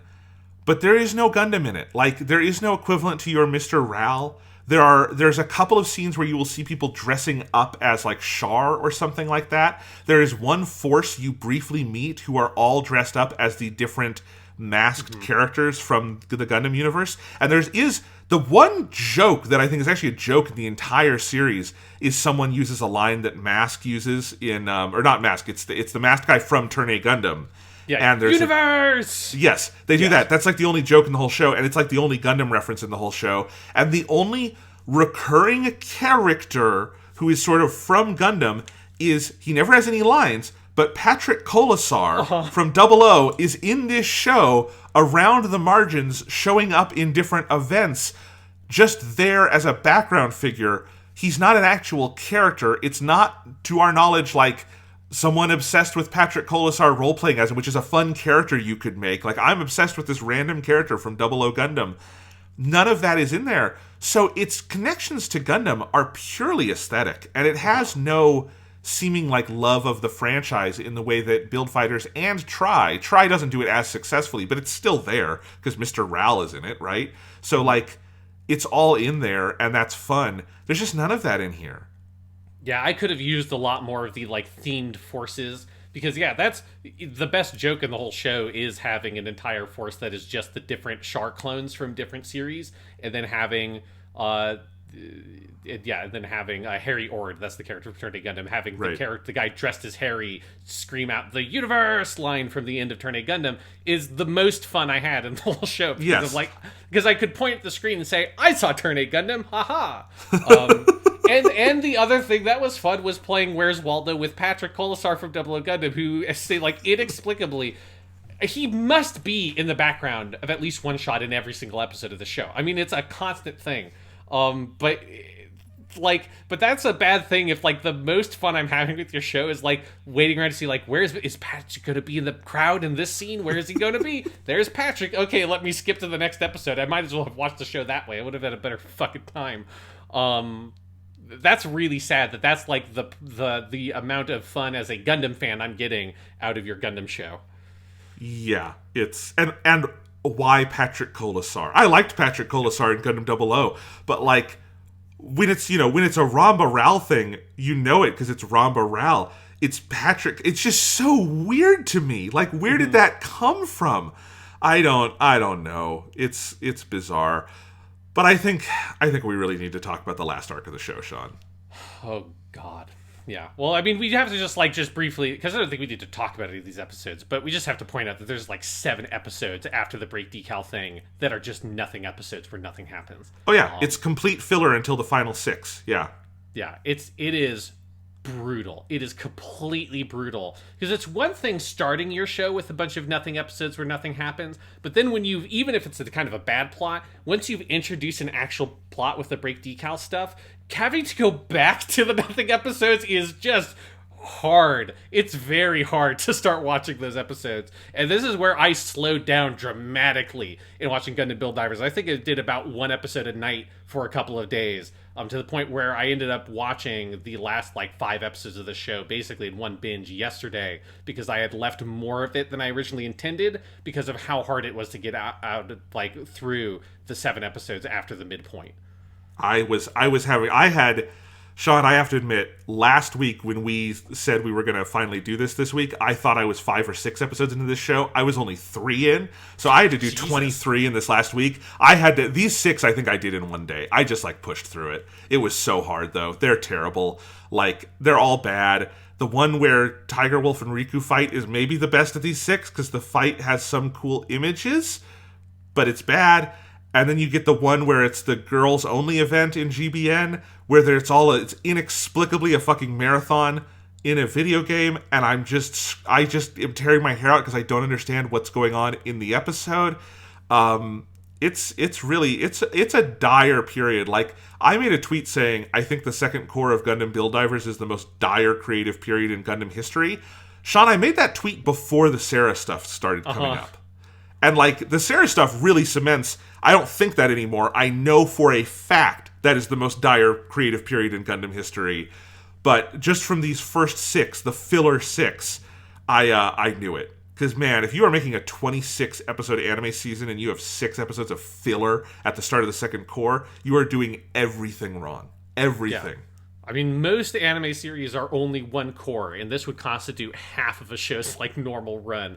Yes. It's pretty brutal. But then you get the Sarah saga of Gundam Build Divers. And we haven't really talked about Sarah, because she's a character that is doomed by an awful tendency that some series have, which is to take a character who has some mysterious element of them and hold off the mystery, even if it is, like, patently obvious to anyone with half a brain what the deal is with the character. You hold it off from, like, the characters and the, like, actual narrative of the show for like almost the entire thing. This is something I remember we pointed out as like a complementary feature of the original Gundam Build Fighters, which is that they don't keep Reiji's whole he's a prince from some fantasy kingdom thing under wraps for like 20 episodes or something with only vague implications about it. But in episode 2 of Gundam Build Fighters, he tells you that entire story and tells it to Sei. Sei just doesn't believe him yet at that point. But it's something that the show can actively play with.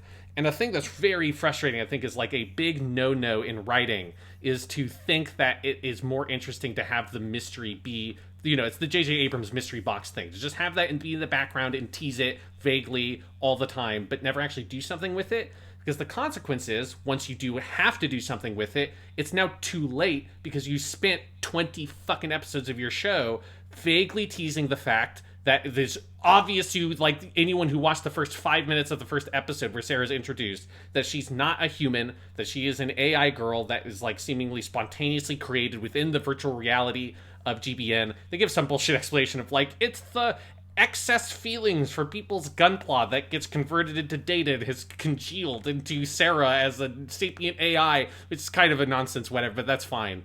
But yeah, she's an AI. It is something where the character has not been able to be characterized. Her relationships with other characters have not been able to be explored in any way for the entire show because they waited until episode 20 to fucking say that. And then once that's revealed, you find out that because Sarah is an AI and she's growing, that she's putting a strain on the servers of the game, GBN, and is causing bugs that will eventually, quote, destroy this world of GBN. And so what happens is that the administrators and the coalition of other builders find out about this, and they basically construct a giant lynch mob with the express purpose of murdering Sarah, who, again, is a miraculous sapient AI spontaneously generated in this virtual world that is so indistinguishable from a normal 13-year-old girl that these people have spent months with her and never realized, even when they probably should have realized that there's some weird shit because she never seems to have logged out, but they never realized there's anything weird about her, which is like the most thorough Turing test thing you could possibly do. So Yes. She's clearly just a human being who should have human rights and all that shit. They decide they're going to fucking execute her through lynch mob in order to keep their GBN game from breaking. And they constantly are using the term they're going to patch her out, which I think is an incredibly funny way to say we're going to murder this AI by patching her out of the game. And so then, of course, Riku and friends get together to try to fight like half of the supporting cast of the show that have joined the lynch mob in order to save Sarah. And it is the most insane fucking plot I have seen in a long fucking time. This is the worst quote-unquote moral dilemma I think I've ever seen a piece of fiction try to offer up to the audience.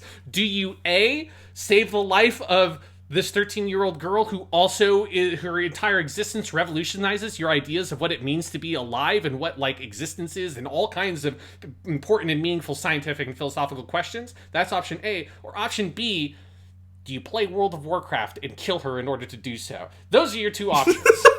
Yes, it is. Do we murder a 13-year-old girl so that we can continue playing a video game, or no? Like, that is the moral dilemma, and it is insane, because to be semi-fair to the show for a second, the show is on Team Save Sarah. That is the protagonist position. Yeah. That is where the show ends up. The people in the lynch mob admit that they were wrong at the end.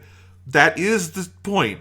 But the show also presents it as a nuanced debate where there is no antagonist. There is no, heel character who was like this, the Snidely Whiplash, with like a fucking mustache twirling in the background of the show for like the first 20 episodes, who comes out as like the douchebag who's like lighting the torches. There is no, in fact, the person leading the coalition is our Meijin Kawaguchi figure. It's Kyoya, Yes. who is supposed to be like the most noble character in the show. He is the champion. He is the voice of reason. He is, he is your Joe Manchin or Mitt Romney in the middle of the political spectrum, bringing the two sides together to talk about, should we do the fascism or not, right? Yes. The reasonable centrist in the middle who really that makes you a bad guy if you're in that position, He's just the so one you know. Who's he doesn't really want to kill Sarah. He feels bad about it, but he's still on their side. You know, Yes. it's like he's in many ways the most despicable one, because it's like, I'm still fighting for the scenario where she's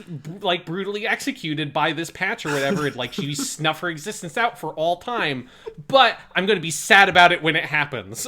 Is basically his position. Yes, so because this is a show with no antagonist and it wants you to like everyone in a very slice-of-life anime sort of way, right? Uh-huh.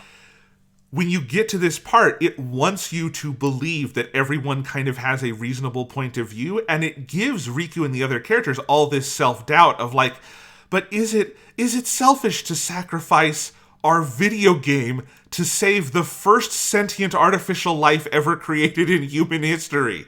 And no one ever engages with the actual stakes of the question. It's just like, we like Sarah, and that's almost presented selfishly, because Riku even uses the word selfish in the final episodes to like apologize for what he did, which is insane.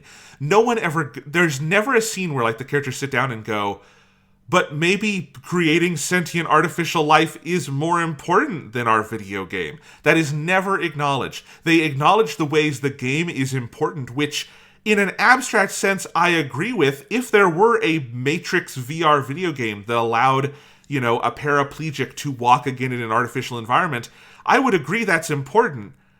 But I would also say it's not as important as the life of a 13-year-old girl. Even then, like, I have to believe that if you were in a wheelchair, or I'll just say it for myself, if I was in a wheelchair, if I lost use of my legs, but there was a virtual world that allowed me to walk again, I would not want a 13-year-old girl to die to take that away from me. Right? Like, I have to believe we are that moral as a people. And this show is basically like putting that in it's such a, and it's like, it's really actually kind of gross when you think about it, that they put the idea of like, they don't ever use the word like paraplegic or something, but the idea they're kind of like scapegoating disabled people as the reason to kill Sarah is extra gross when you like take that out to its sort of nth degree. But yeah, it is this big, there's an actual philosophical question going on here, which is like the nature of life. The philosophical question should not be, do we kill that life so we can play World of Warcraft more? I mean, the thing that's probably the most insane part of the whole way the plot is constructed is that, like, there are dozens and dozens and dozens of pieces of media that have a thing like this, where there is an AI, a robot, a mutant, a whatever, like an extraordinary existence has been created, who the nature of that existence like has a lot of like powerful implications about philosophy and science and all that kind of stuff. And the plot is typically about, there is some antagonist who wants to exploit that thing's existence for their like personal profit and gain, and then other people who want to stop that from happening, right? Like, I'm going to get this alien and dissect it or whatever. Like, that's what that plot structure normally is about. And it's like, if there's a reason why that's a cliche, is because if you want to tell that kind of story, that's a good antagonist to have, because you can have it be something where you could understand their perspective, that from their perspective, they see a lot is going to be gained for them by doing this awful, horrible thing, so that the like villain psychology of it works, but that also it's very clear that you can have your main characters take the moral high ground and assert that like something's right to exist and its right to life is more important than your like personal capitalistic or like scientific pursuits. That's a good plot. That plot's up for grabs. You could just do it, Gundam Build Divers, and instead they're like, what if we present a dilemma where it's like, either you get to play your video game and murder this girl, or you have the girl lives, but unfortunately we take your PlayStation away, everybody. That's basically what they do. And it's just so stupid. And it makes like the final 5 episodes of the show is constantly characters trying to present some kind of argument or reasoning for why they're going to allow Sarah to be killed, and then the protagonist offering this very limp, but like, it's Sarah. And that's like the most they can offer. Like, nobody gives a strong like argument for it, even though it's a very easy argument to make. And having to suffer through that for again like 5 episodes is crazy. I mean, when I got to the truth episode and then I realized that that's episode 20 of 25, I was like, how the fuck are there 5 more episodes after this? Like, it feels like after the Truth episode, there should be like 2 episodes top to wrap up the show. They spend 5 fucking episodes going on and on and on with this shit. It is interminably long. It's utterly bizarre. And it is the thing that like really turned me off of this show, because I made a tweet about it, a very rare, just like unprompted tweet by me on a Gundam show I was watching, where I said I wasn't expecting in the shockingly long home stretch of Gundam Build Divers to become so resentful of the setting and characters that I'm now earnestly hoping that the end of this show has GBN irrevocably destroyed and half the supporting cast in jail. But here we are. And that it was exactly what I was feeling. I was feeling up to the end of the show that I was like, the protagonist's perspective is that they're arguing we're going to both save Sarah and protect GBN. We found a way to try to do both. It's just very risky. And I was sitting there thinking, fuck GBN. Fucking burn it to the ground. Like, whether, like, you save Sarah, you don't save Sarah, whatever happens, GBN has got to go. Because clearly, it's a bad thing. Right? Like, if I'm a member of a community and then I discover that community has, like, assembled a massive lynch mob that's going to murder somebody, I'm like, I gotta get out of this community. I'm gonna call the cops and I'm fucking gone. Because it's like, GBN cannot be a thing anymore. You can't break bread with the people who wanted to fucking, like, execute this little girl. That's insane. I'm out of here. And anything that is not basically that position once you've created this plot, to me, is unreasonable. Sean, you love Genshin Impact more than I think I've ever loved anything. And I love Genshin Impact a lot, but you really love that game. You play it every day. If you found out the continued existence of Genshin Impact depended on murdering a 13-year-old girl, and you then found out that upwards of half of all Genshin Impact players were in favor of killing the little girl, would you still play Genshin Impact? No. No, God, no. It's like, how could you, like, you just never be able to play that game and not be thinking about that constantly, you know? And it's so insane. And it's brutal. There's this scene between Tiger Wolf and Shafari where he says, like, do you think we should erase Sarah lest she cause the end of GBN? And Shafari says, if GBN's collective will deems her to be undesirable, then yes. And I'm like, that's what people doing genocide say. Like, that is such a, like, that is such deep nihilism of, like, should we do murder? If the collective will desires it, then yes. I mean, God, what a horrible... And then Shafri, by the way, just heel turns between episodes and comes to the good guys, which makes no sense, but whatever. Well, like, you find out that his whole thing is that he was, like, he was on the side of the coalition, you know, trying to kill Sarah, entirely just because he wanted to have, quote unquote, a real fight with Tiger Wolf, which is like, well, fuck you, dude. Like, you're going to, like, risk this girl's life just so you can, like, have a real, quote unquote, real fight, which it's not. You're playing a fucking video game. But you have a real fight with Tiger Wolf? And that's, like, seems reasonable to you? It's like, once again, this is, if you know, we had our last episode where a bunch of the characters meet up or whatever, and they're going to go hang out at the bar, or at the karaoke bar, and I saw that, fucking Kyoya and Shafri showed up. Sorry, guys, something came up. I gotta go home. And I would just, like, bounce out of that little social gathering as soon as this fucker showed up, if I found out that that was his attitude towards this, because that is, like, a non-negotiable. I'm blocking you. I'm never going to talk to you. If I ever see you again, like, I can't associate with these people in any way, shape, or form, because maybe it's just me, but I feel very personally strongly against murdering children. That's just my position in the world. I think it's really bad. And it's a bridge that cannot be crossed. That's my moral stance on the thing. And it is extra dissonant because for the first 19 of 25 episodes, this show has no stakes. None. None whatsoever. Honestly, Gundam Build Divers is a great object lesson in why sports anime do tournament arcs, right?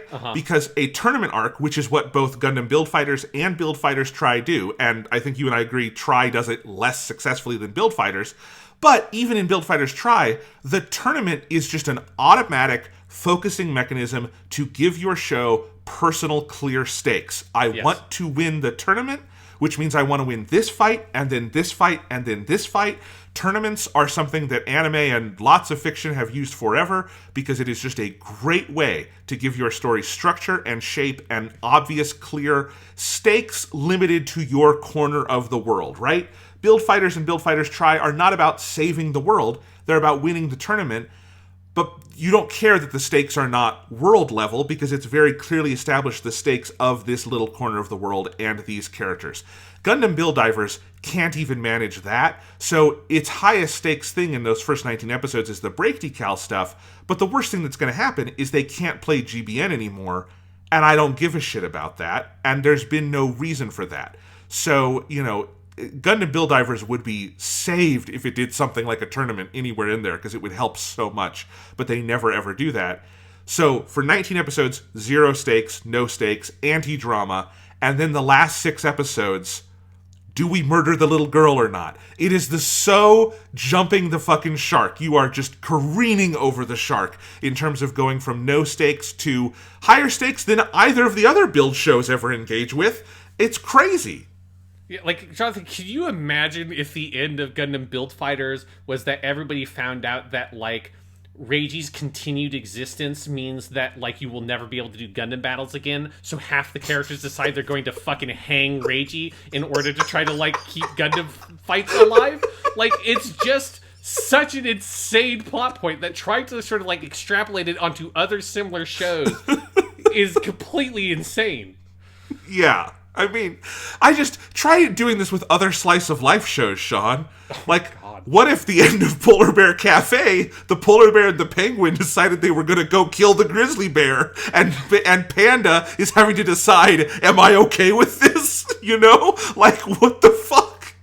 It is just complete fucking madness. Like, the show just utterly loses its goddamn mind at the end. And then the other part of it is also that nothing ever addresses the, like, world-shattering miracle that is Sarah's entire existence. Yes. Like, at the last episode, it has her, like, she gets transferred into a, like, weirdly, like, Gundam-sized body, which for whatever reason in my head, when they were doing this plan, I thought she was going to be, like, normal human size, and so what, she's like a little tiny doll. I'm like, this is weird.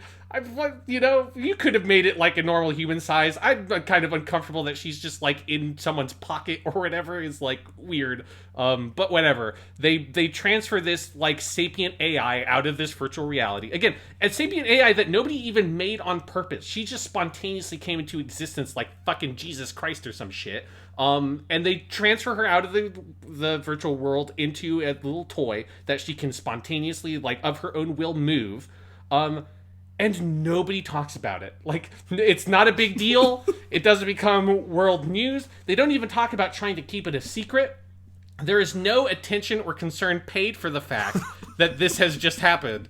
And it's particularly bizarre because it broadly resembles the arc from Season 3 of Sword Art Online, which is about an organization trying to create an artificial human through the virtual reality technology, and they eventually succeed. They make a character named Alice, and the end of that arc is Alice being put into an artificial body and coming into the real world. And the last episode of that arc is all about, like, human rights. Like, does she have human rights? Like, what happens? And it's like the world, there's a massive press conference and the world is stunned to discover this has happened and now has to confront with the reality of that we can create artificial life, and what do we do with that as a society? And that's like the most the anime has adapted.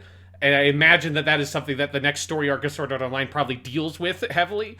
So the idea of, like, taking that same broad idea but just being like, no, she's just in the world, and we're not going to question it. We're not going to ask anything about it. The cops don't have to get involved. The government doesn't have to know about it. It's like the most impressed anyone is like the weird bird thing that was the creator of Gundam Build Divers, or whatever the fuck that character, Tori character is. And she's just like, oh, she's a miraculous existence. But apparently she's not that interested enough in Sarah to, like, investigate that further in any way. It's just, now she's just alive and that's it, and nobody is concerned about that ever. It's totally fine and normal now.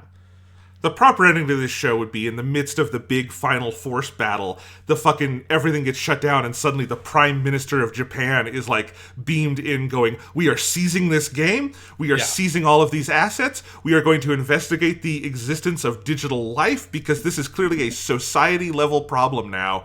You can fuck off and play a different game, idiots. I mean, the main antagonists of that arc of Sword Art Online are like a like mercenary squad in America hired by the CIA to investigate this Japanese research facility and try to steal the technology before it becomes publicly available. Like, that's how concerned it is about this being like a foreign, like international, like world level thing. And so it's just fucking crazy to see this show just like toss it off as if it was nothing. It is deeply weird, as much of this show is. And at least those last few episodes are weird in kind of an interesting, like, funny way. It's funny, horrifying, but still, kind of funny. It is at least slightly more engaging than a lot of the rest of the show. It just engaging in a way where I'm pulling my fucking hair out. Yes, it becomes a, like, incredibly boring show into an actively bad show that is, like, in your face about how bad it is. Like, it legitimately, some of that stuff made me almost a little bit, like, sick to my stomach in terms of, like, the how gross the fake moral quandary was, and seeing characters, like, advocate for her death in this, like, offhanded way that I thought was just, it's incredibly distasteful to me. And I don't usually have a reaction like that to media that much, but there's something about this one that I was like, you can't, this is beyond the pale. Like, this is so poorly executed and so insane. Nobody thought this through at all. That it's like, it is like, I would say that it is offensive to my sensibilities, is how I would describe the last 5 episodes of Gundam Build Divers. I think that's fair. Not offensive to my sensibilities, but not interesting either. I think the animation and character designs are very bland. I think the direction of this show is stranded a lot by the, writing and whatnot, but it's never very interesting. The music, as you say, is, the music in Build Fighters has so much attitude to it. It's the same thing like a Jujutsu Kaisen does with its music, where it's just got a fucking attitude that's really fun and like feels like it illustrates something about the show.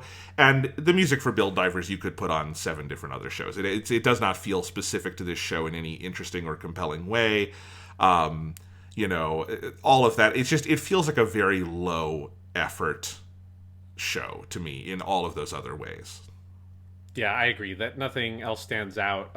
Like you did post on Twitter the most inexplicable piece of animation of this show, which is in the like race episode, the marathon episode, not race like ethnicity. That thank God this show doesn't go there. Of the like marathon episode, there's this one shot where it's just a panning shot of like the group of like the crowd of the main characters talking. And for whatever reason, Ayame, the ninja girl, is there, and she's just, like, bouncing up and down. And, like, a generous reading of it in context is that it's meant to be her, like, warming up by sort of, like, bouncing on her feet.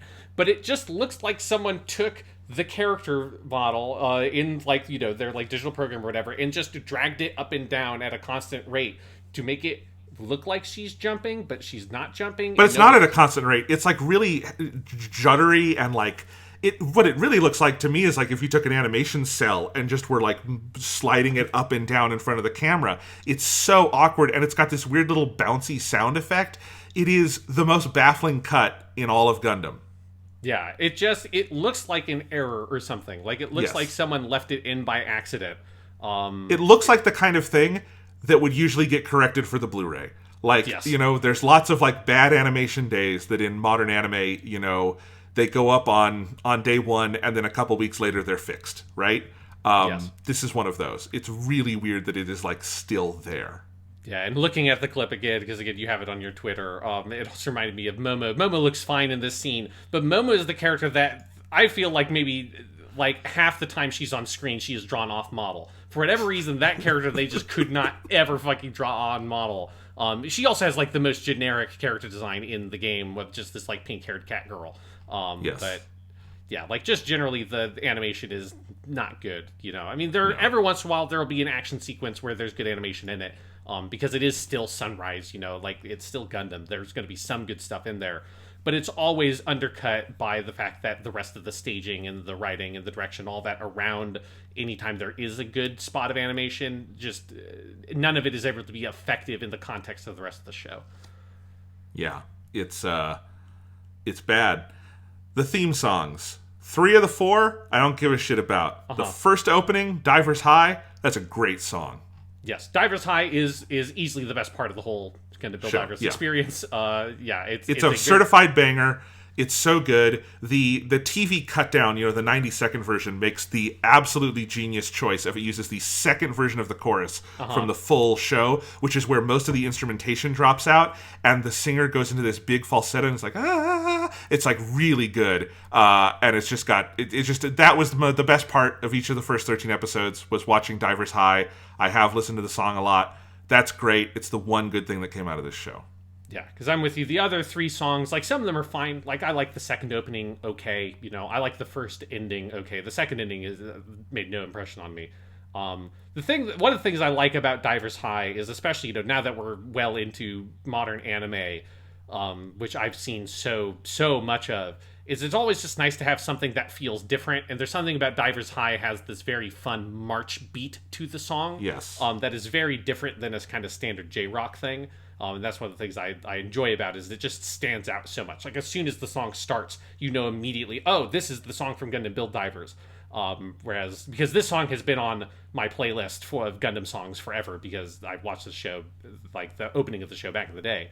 And every time the show, it's never a song that when I hear it, I'm like, oh, what's this song again? Is this like a Naruto one or something? It's like, no, this is a song from Gundam Build Divers. It is very distinctive. I wish it could be for a better show, but hey, it is what it is. We'll take what we can get, and I agree. And I think it's that sort of march guitar lick that kind of underlies the song, and it's that the first half is like this rap, version, and then it goes into this big kind of sweeping J-rock thing. It's a really nice mixture. It's a very fun song, and easily the best thing about this entire show. Not worth watching the whole fucking thing. Go watch, the 90-second Divers High opening, and you will have seen the best of Gundam Build Divers. I think that's the best recommendation we can make here. Yes. And I just gotta say, Sean, if you fuckers are lying about Gundam Build Divers Re-Rise, I am turning this podcast around and we are going home. I mean, it's the thing is, Gundam Build Divers Re-Rise, or Gundam Build Divers Re-Rise is it's the last thing. I mean, so far. I mean, there's like a couple of weird corners of like Thunderbolt and stuff like that. We'll have to figure out how, in what context to do some of that kind of stuff. But in terms of like full shows, as of right now, Re-Rise is the next thing. Again, I think we're both on the same page. We're not going and expecting it to be like the greatest Gundam show ever. I'm keeping expectations very much in check. But like, I'm just praying it's at least as good as Build Fighters Try, for me, as someone who doesn't even like Build Fighters Try that much. Like, that's at least a fully watchable show. If it can at least be that, like, I'll be satisfied with that. That's what I'm hoping. That's the bar I'm setting for my expectations. Yes. So that'll be the next episode of Weekly Suit Gundam. We might try to fit in Thunderbolt before the 3rd year anniversary podcasts, but in June, it will be year 3 anniversary of this podcast, which means it's going to be time for a whole shitload of rankings, and I think it's going to have to be more than one episode for our anniversary episodes this year, and I am looking forward to those, because we've got a whole lot of stuff to rank. Yep, we're coming to the end of the, like, whatever this version of the podcast is, because we're running out of new Gundam stuff to do, which is weird. But I do think it's very exciting that this deep into this project, Jonathan, we have found something that is so competitive for the very bottom of the list.